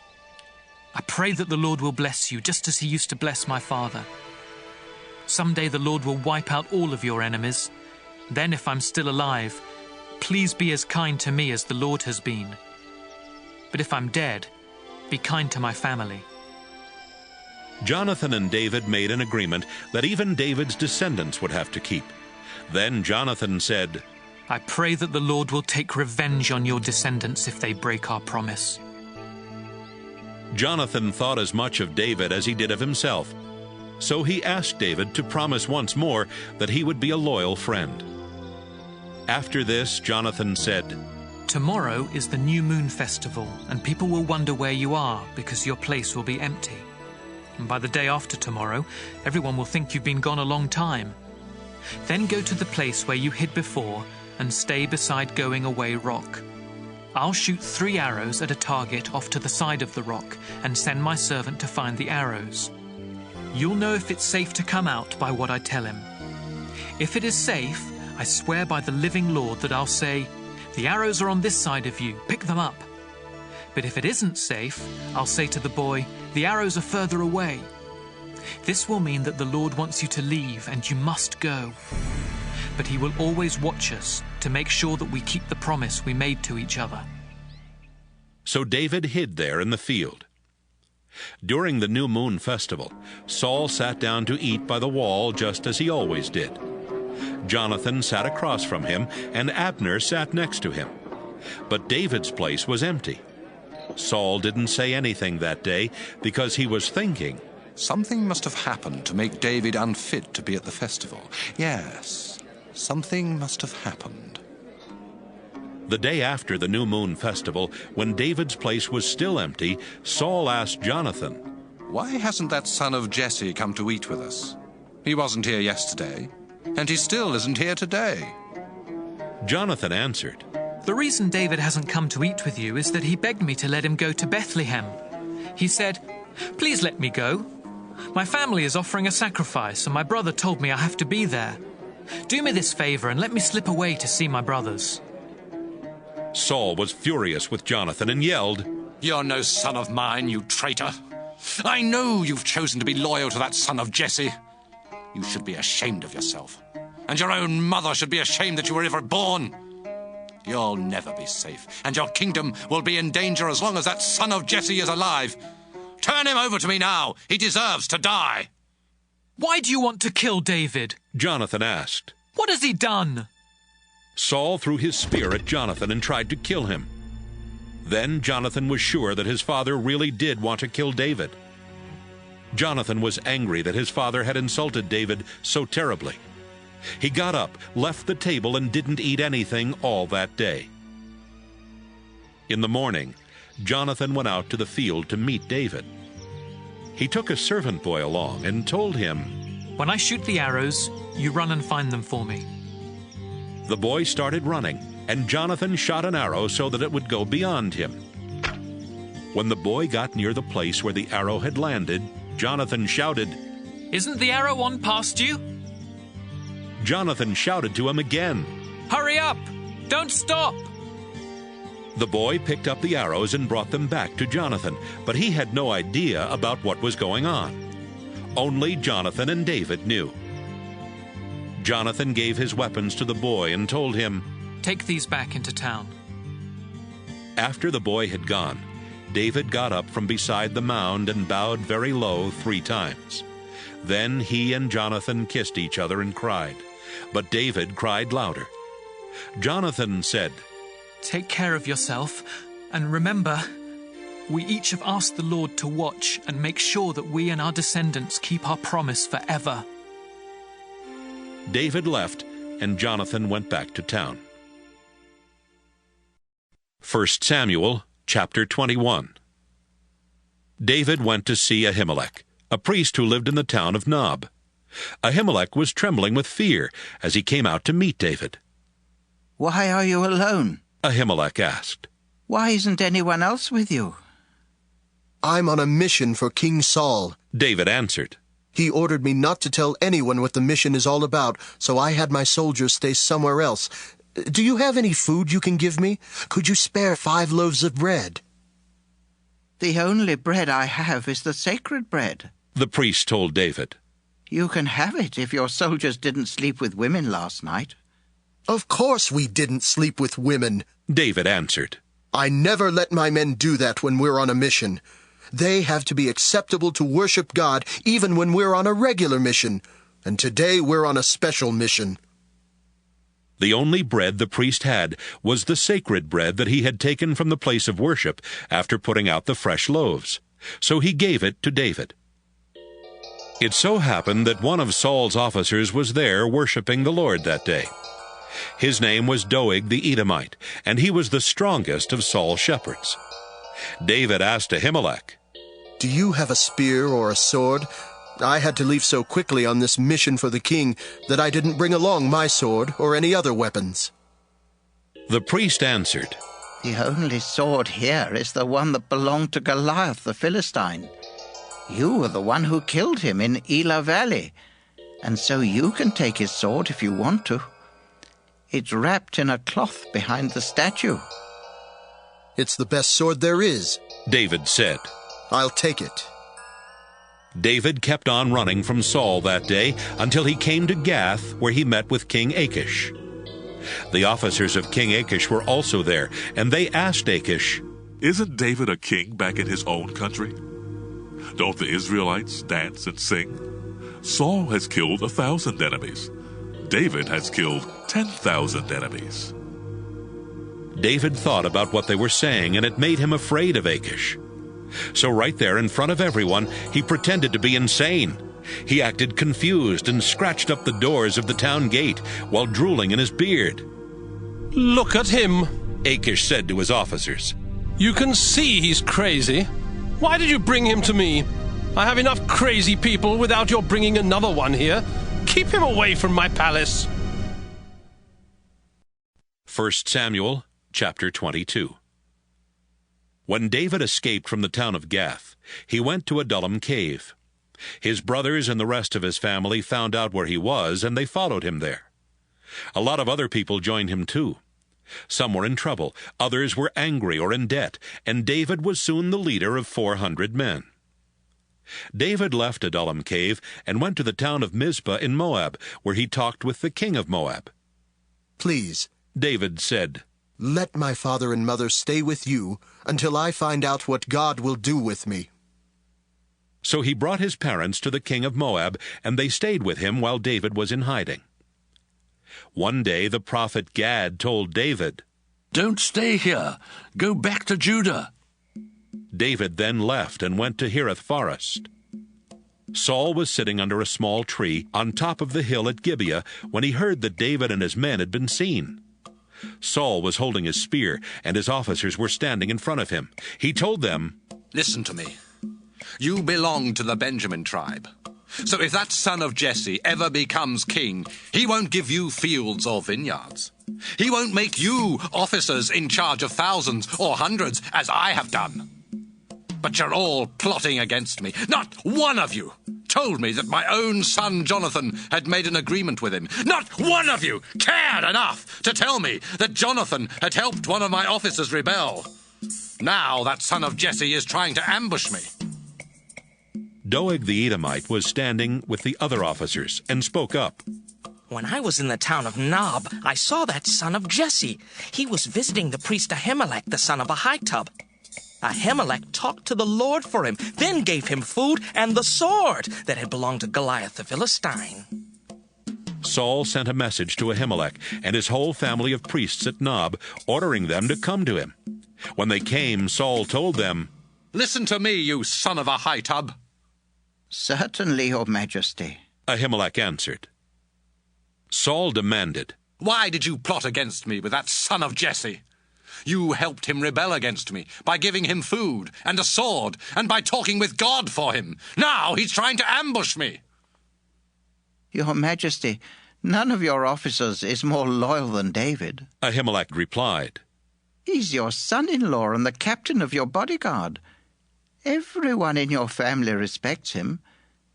This isn't the first time I've talked with God for David, and it's never made you angry before.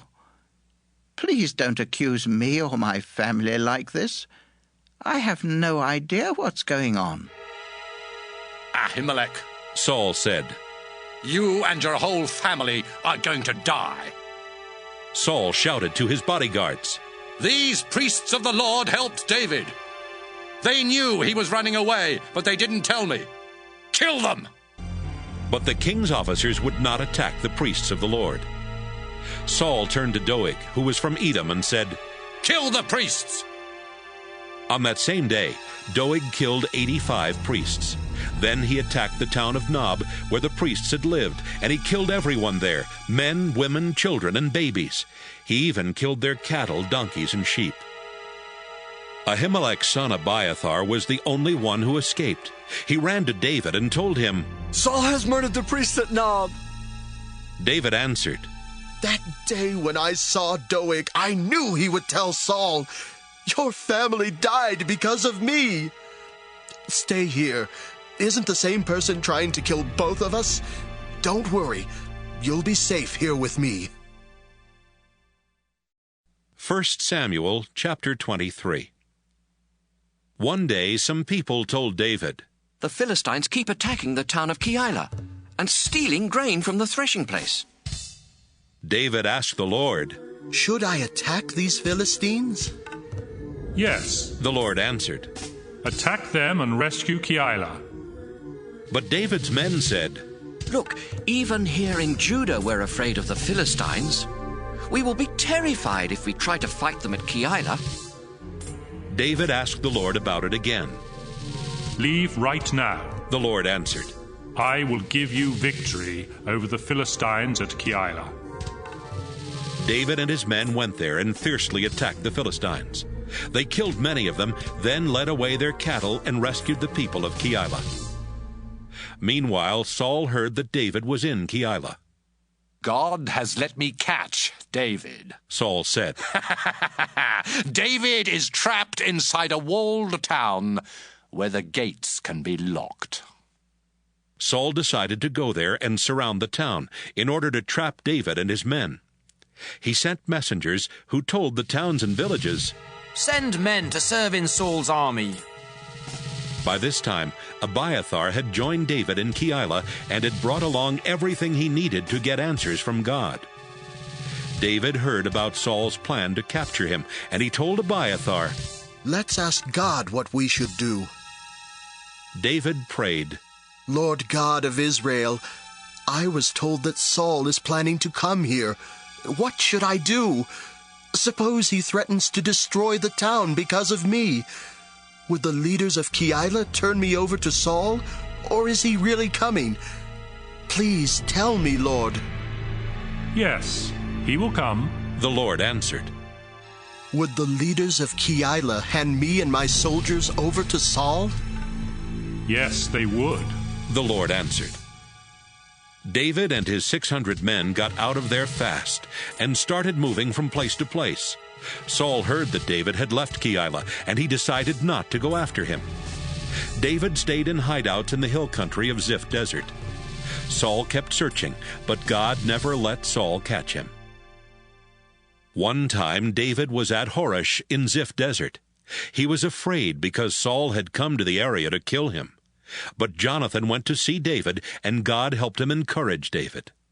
"Don't be afraid," Jonathan said. "My father Saul will never get his hands on you.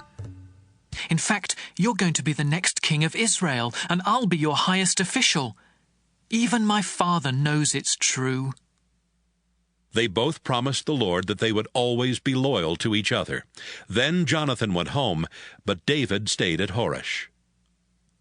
Some people from the town of Ziph went to Saul at Gibeah and said, "Your Majesty, David has a hideout not far from us.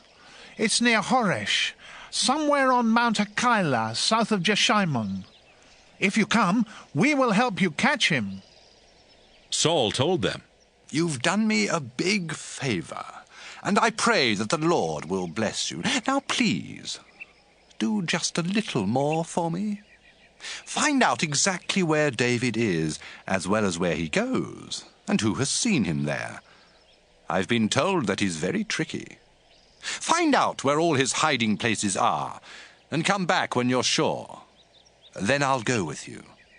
If he is still in the area, or anywhere among the clans of Judah, I'll find him." The people from Ziph went back ahead of Saul, and they found out that David and his men were still south of Jeshimon in the Maon Desert. Saul and his army set out to find David. But David heard that Saul was coming, and he went to a place called the Rock, one of his hideouts in Maon Desert. Saul found out where David was and started closing in on him. Saul was going around a hill on one side, and David and his men were on the other side trying to get away. Saul and his soldiers were just about to capture David and his men when a messenger came to Saul and said, "Come quickly! The Philistines are attacking Israel and taking everything!" Saul stopped going after David and went back to fight the Philistines. That's why the place is called Escape Rock. David left and went to live in the hideouts at En-Gedi. 1 Samuel chapter 24. When Saul got back from fighting off the Philistines, he heard that David was in the desert around En-Gedi. Saul led 3,000 of Israel's best soldiers out to look for David and his men near Wild Goat Rocks at En-Gedi. There were some sheep pens along the side of the road, and one of them was built around the entrance to a cave. Saul went into the cave to relieve himself. David and his men were hiding at the back of the cave. They whispered to David, "The Lord told you he was going to let you defeat your enemies and do whatever you want with them. This must be the day the Lord was talking about." David sneaked over and cut off a small piece of Saul's robe, but Saul didn't notice a thing. Afterward, David was sorry that he had even done that, and he told his men, "Stop talking foolishly. We're not going to attack Saul. He's my king, and I pray that the Lord will keep me from doing anything to harm his chosen king." Saul left the cave and started down the road. Soon David also got up and left the cave. "Your Majesty!" he shouted from a distance. Saul turned around to look. David bowed down very low and said, "Your Majesty, why do you listen to people who say that I am trying to harm you? You can see for yourself that the Lord gave me the chance to catch you in the cave today. Some of my men wanted to kill you, but I wouldn't let them do it. I told them, I will not harm the Lord's chosen king. Your Majesty, look at what I'm holding. You can see that it's a piece of your robe. If I could cut off a piece of your robe, I could have killed you. But I let you live. And that should prove I am not trying to harm you or to rebel. I haven't done anything to you, and yet you keep trying to ambush and kill me. I'll let the Lord decide which one of us has done right. I pray that the Lord will punish you for what you're doing to me, but I won't do anything to you. An old proverb says, only evil people do evil things, and so I won't harm you. Why should the king of Israel be out chasing me anyway? I'm as worthless as a dead dog or a flea. I pray that the Lord will help me escape and show that I am in the right." "David, my son, is that you?" Saul asked. Then he started crying and said, "David, you're a better person than I am. You treated me with kindness, even though I've been cruel to you. You've told me how you were kind enough not to kill me when the Lord gave you the chance. If you really were my enemy, you wouldn't have let me leave here alive. I pray that the Lord will give you a big reward for what you did today. I realize now that you will be the next king, and a powerful king at that. Promise me, with the Lord as your witness, that you won't wipe out my descendants. Let them live to keep my family name alive." So David promised, and Saul went home. David and his men returned to their hideout. 1 Samuel chapter 25. Samuel died, and people from all over Israel gathered to mourn for him when he was buried at his home in Ramah. Meanwhile, David moved his camp to Paran Desert. Nabal was a very rich man who lived in Maon. He owned 3,000 sheep and 1,000 goats, which he kept at Carmel. His wife Abigail was sensible and beautiful, but he was from the Caleb clan and was rough and mean. One day, Nabal was in Carmel, having his servants cut the wool from his sheep. David was in the desert when he heard about it. So he sent 10 men to Carmel with this message for Nabal. I hope that you and your family are healthy, and that all is going well for you. I've heard that you are cutting the wool from your sheep. When your shepherds were with us in Carmel, we didn't harm them, and nothing was ever stolen from them. Ask your shepherds, and they'll tell you the same thing. My servants are your servants, and you are like a father to me. This is a day for celebrating, so please be kind and share some of your food with us." David's men went to Nabal and gave him David's message. Then they waited for Nabal's answer. This is what he said. "Who does this David think he is? That son of Jesse is just one more slave on the run from his master, and there are too many of them these days.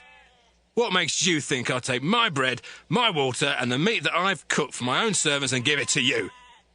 Besides, I'm not sure that David sent you." The men returned to their camp and told David everything Nabal had said. "Everybody get your swords!" David ordered. They all strapped on their swords. 200 men stayed behind to guard the camp, but the other 400 followed David. Meanwhile, one of Nabal's servants told Abigail, "David's men were often nearby while we were taking care of the sheep in the fields. They were very good to us. They never hurt us, and nothing was ever stolen from us while they were nearby. With them around day or night, we were as safe as we would have been inside a walled city. David sent some messengers from the desert to wish our master well, but he shouted insults at them. He's a bully who won't listen to anyone. Isn't there something you can do?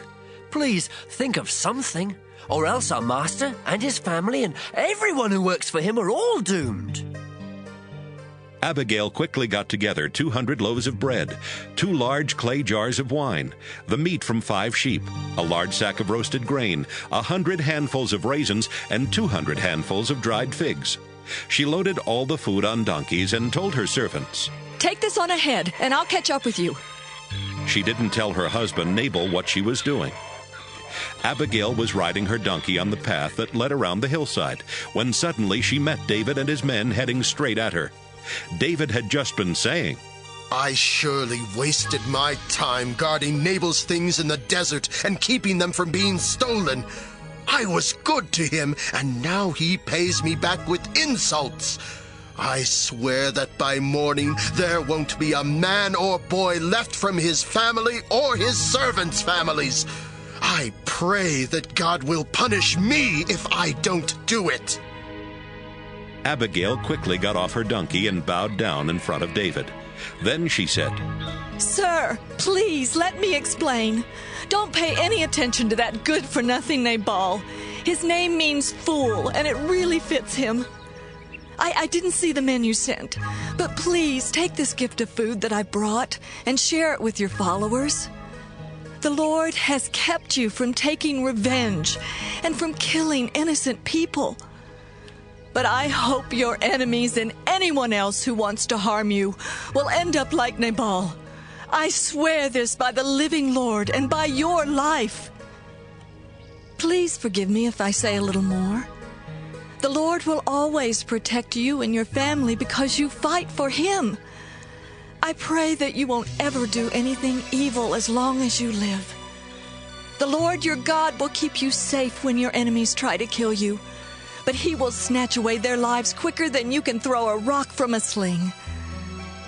The Lord has promised to do many good things for you, even to make you the ruler of Israel. The Lord will keep His promises to you, and now your conscience will be clear, because you won't be guilty of taking revenge and killing innocent people. When the Lord does all those good things for you, please remember me." David told her, "I praise the Lord God of Israel.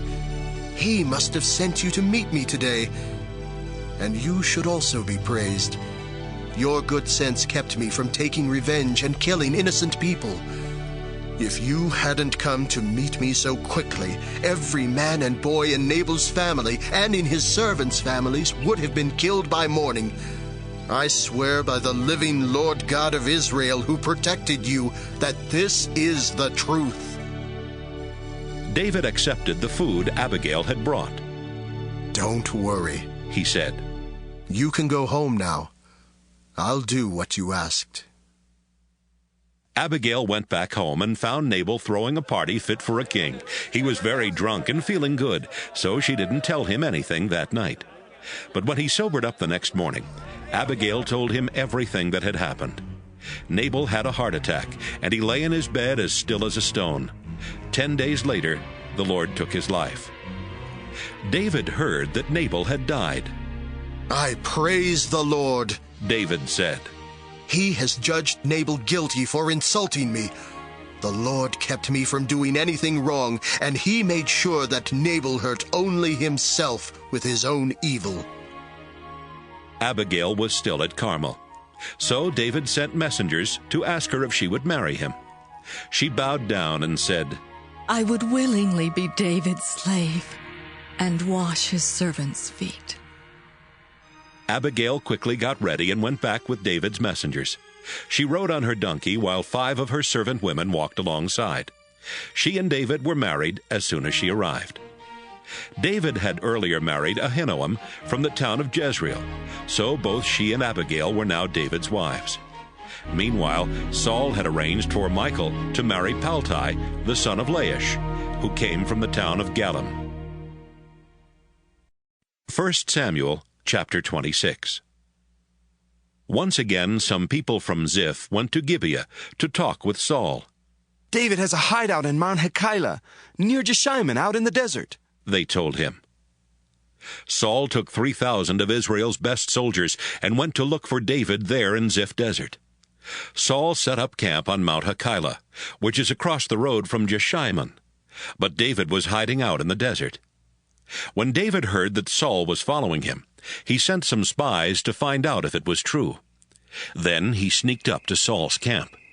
He noticed that Saul and his army commander Abner, the son of Ner, were sleeping in the middle of the camp, with soldiers sleeping all around them. David asked Ahimelech the Hittite and Joab's brother Abishai, Which one of you will go with me into Saul's camp? I will, Abishai answered. That same night, David and Abishai crept into the camp. Saul was sleeping, and his spear was stuck in the ground not far from his head. Abner and the soldiers were sound asleep all around him. Abishai whispered, This time God has let you get your hands on your enemy. I'll pin him to the ground with one thrust of his own spear. Don't kill him, David whispered back. The Lord will punish anyone who kills his chosen king. As surely as the Lord lives, the Lord will kill Saul, or Saul will die a natural death or be killed in battle. But I pray that the Lord will keep me from harming his chosen king. Let's grab his spear and his water jar and get out of here. David took the spear and the water jar, then left the camp. None of Saul's soldiers knew what had happened or even woke up. The Lord had made all of them fall sound asleep. David and Abishai crossed the valley and went to the top of the next hill, where they were at a safe distance. Abner! David shouted toward Saul's army. Can you hear me? Abner shouted back. Who dares disturb the king? Abner! What kind of a man are you? David replied. Aren't you supposed to be the best soldier in Israel? Then why didn't you protect your king? Anyone who went into your camp could have killed him tonight. You're a complete failure. I swear by the living Lord that you and your men deserve to die for not protecting the Lord's chosen king. Look and see if you can find the king's spear and the water jar that were near his head. Saul could tell it was David's voice, and he called out, David, my son! Is that you? Yes, it is, your majesty. Why are you after me? Have I done something wrong, or have I committed a crime? Please listen to what I have to say. If the Lord has turned you against me, maybe a sacrifice will make him change his mind. But if some people have turned you against me, I hope the Lord will punish them. They have forced me to leave the land that belongs to the Lord and have told me to worship foreign gods. Don't let me die in a land far away from the Lord. I'm no more important than a flea. Why should the king of Israel hunt me down as if I were a bird in the mountains? David, you had the chance to kill me today, but you didn't. I was very wrong about you. It was a terrible mistake for me to try to kill you. I acted like a fool. But I'll never try to harm you again. You're like a son to me, so please come back. Your Majesty, here's your spear. Have one of your soldiers come and get it. The Lord put you in my power today, but you are his chosen king, and I wouldn't harm you. The Lord rewards people who are faithful and live right. I saved your life today, and I pray that the Lord will protect me and keep me safe. David, my son, I pray that the Lord will bless you and make you successful. 1 Samuel chapter 27. Saul went back home. David also left, but he thought to himself, One of these days Saul is going to kill me. The only way to escape from him is to go to Philistia. Then I'll be outside of Israel, and Saul will give up trying to catch me. David and his 600 men went across the border to stay in Gath with King Achish the son of Maoch. His men brought their families with them. David brought his wife Ahinoam, whose hometown was Jezreel, and he also brought his wife Abigail, who had been married to Nabal from Carmel. When Saul found out that David had run off to Gath, he stopped trying to catch him.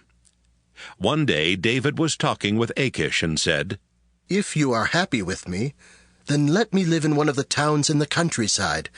I'm not important enough to live here with you in the royal city. Achish gave David the town of Ziklag that same day, and Ziklag has belonged to the kings of Judah ever since. David was in Philistia for 1 year and 4 months.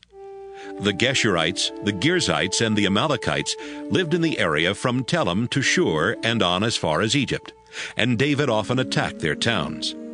Whenever David and his men attacked the town, they took the sheep, cattle, donkeys, camels, and the clothing, and killed everyone who lived there. After he returned from a raid, David always went to see Achish, who would ask, Where did you attack today? David would answer, Oh, we attacked some desert town that belonged to the Judah tribe. Sometimes David would say, Oh, we attacked a town in the desert where the Jerahmeel clan lives. Or, We attacked a town in the desert where the Kenites live. That's why David killed everyone in the towns he attacked. He thought, If I let any of them live, they might come to Gath and tell what I've really been doing. David made these raids all the time he was in Philistia, but Achish trusted David and thought, David's people must be furious with him. From now on, he will have to take orders from me. 1 Samuel chapter 28. Samuel had died some time earlier, and people from all over Israel had attended his funeral in his hometown of Ramah. Meanwhile, Saul had been trying to get rid of everyone who spoke with the spirits of the dead. But one day the Philistines brought their soldiers together to attack Israel. Achish told David, Of course, you know that you and your men must fight as part of our Philistine army. David answered, That will give you a chance to see for yourself just how well we can fight. In that case, Achish said, you and your men will always be my bodyguards. The Philistines went to Shunem and set up camp. Saul called the army of Israel together, and they set up their camp in Gilboa. Saul took one look at the Philistine army and started shaking with fear. So he asked the Lord what to do.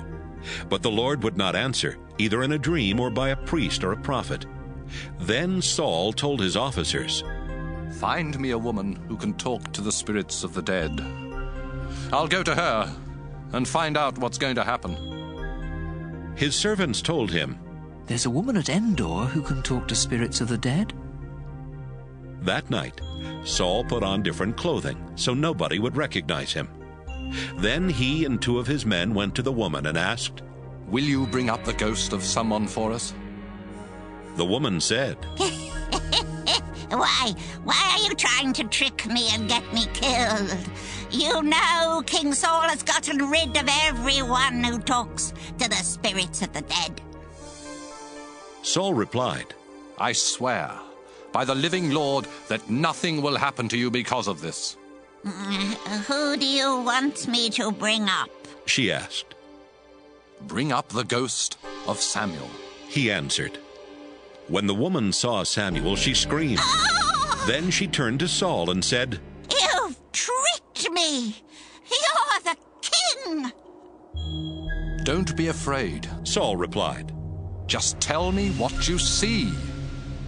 She answered, I see a spirit rising up out of the ground. "What does it look like?" It looks like an old man wearing a robe. Saul knew it was Samuel, so he bowed down low. Why are you bothering me by bringing me up like this? Samuel asked. "I'm terribly worried," Saul answered. "The Philistines are about to attack me. God has turned his back on me and won't answer any more by prophets or by dreams. What should I do?" Samuel said, If the Lord had turned away from you and is now your enemy, don't ask me what to do. I've already told you. The Lord has sworn to take the kingdom from you and give it to David, and that's just what he's doing. When the Lord was angry with the Amalekites, he told you to destroy them, but you didn't do it. That's why the Lord is doing this to you. Tomorrow the Lord will let the Philistines defeat Israel's army. Then you and your sons will join me down here in the world of the dead. At once, Saul collapsed and lay stretched out on the floor, terrified at what Samuel had said. He was weak because he had not eaten anything since the day before. The woman came over to Saul, and when she saw that he was completely terrified, she said, Your Majesty, I listened to you and risked my life to do what you asked. Now, please, listen to me. Let me get you a little something to eat. It will give you strength for your walk back to camp. "No, I won't eat." But his officers and the woman kept on urging Saul until he finally agreed. He got up off the floor and sat on the bed. Right away, the woman killed a calf that she had been fattening up. She cooked part of the meat and baked some thin bread. Then she served the food to Saul and his officers, who ate and left before daylight. 1 Samuel, chapter 29. The Philistines had brought their whole army to Aphek, while Israel's army was camping near Jezreel Spring. The Philistine rulers and their troops were marching past the Philistine army commanders in groups of 100 and 1,000. When David and his men marched by at the end with Achish, the commanders said, What are those worthless Israelites doing here? They are David's men, Achish answered. David used to be one of Saul's officers, but he left Saul and joined my army a long time ago. I've never had even one complaint about him.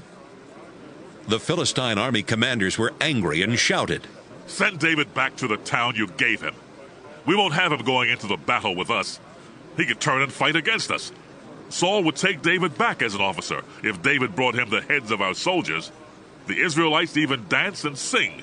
Saul has killed 1,000 enemies. David has killed 10,000 enemies. Achish called David over and said, I swear by the living Lord that you've been honest with me, and I want you to fight by my side. I don't think you've done anything wrong from the day you joined me until this very moment. But the other Philistine rulers don't want you to come along. Go on back home and try not to upset them. But what have I done? David asked. Do you know of anything I've ever done that would keep me from fighting the enemies of my king? Achish said, I believe you're as good as an angel of God. But our army commanders have decided that you can't fight in this battle. You and your troops will have to go back to the town I gave you. Get up and leave tomorrow morning as soon as it's light. I'm pleased with you, so don't let any of this bother you. David and his men got up early in the morning and headed back toward Philistia, while the Philistines left for Jezreel. 1 Samuel chapter 30.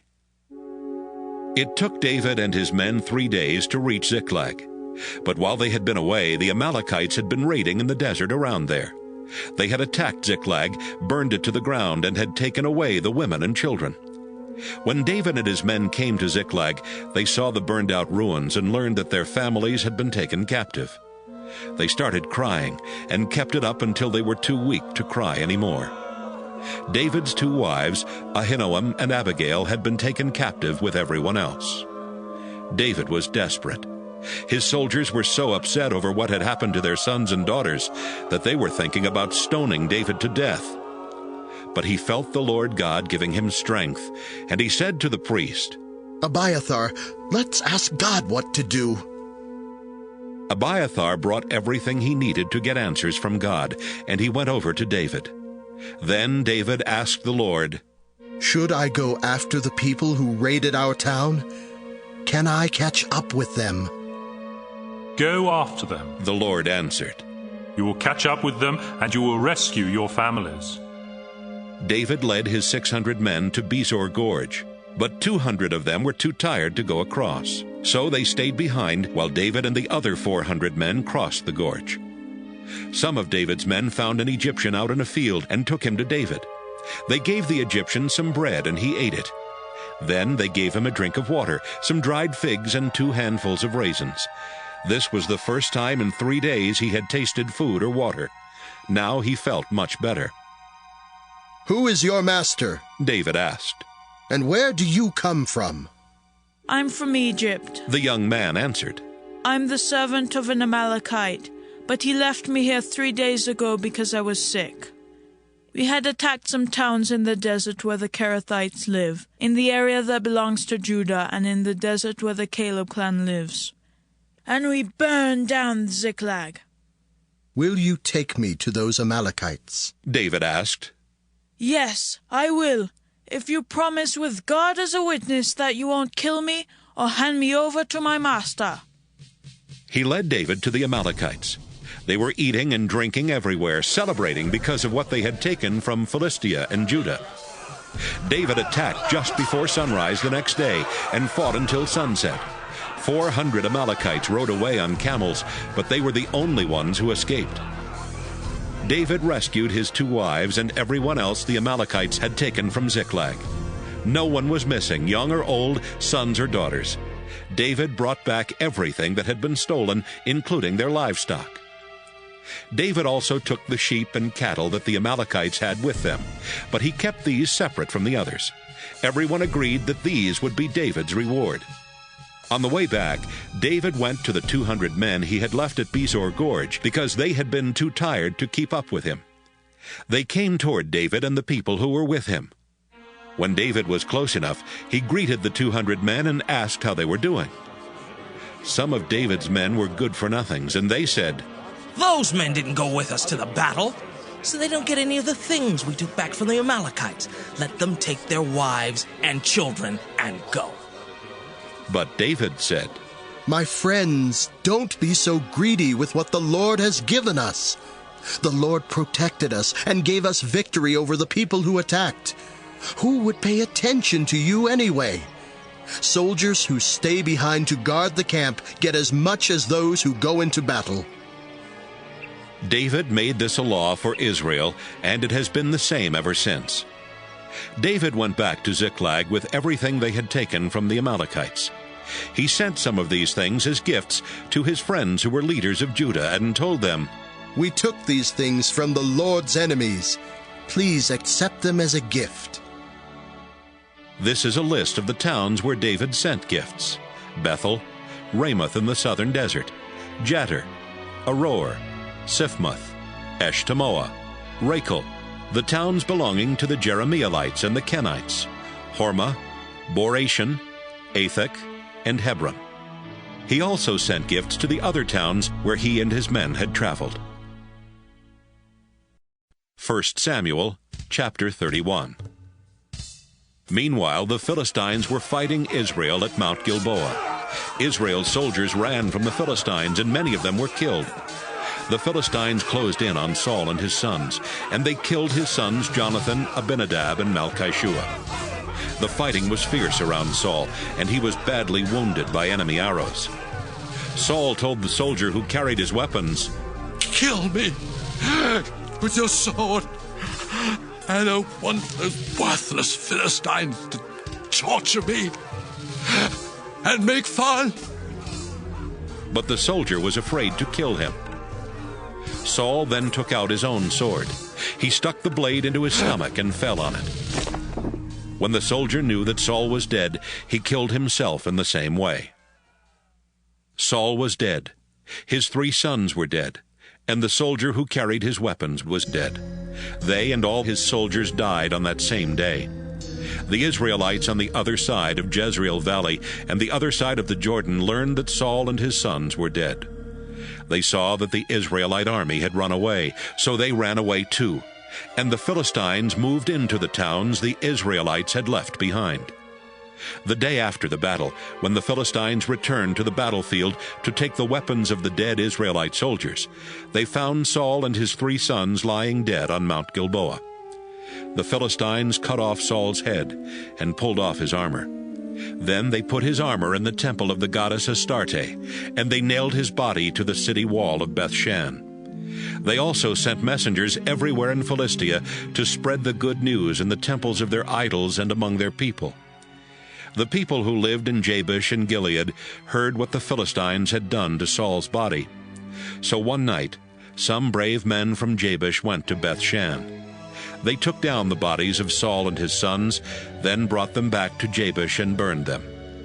They buried the bones under a small tree in Jabesh, and for 7 days they went without eating to show their sorrow.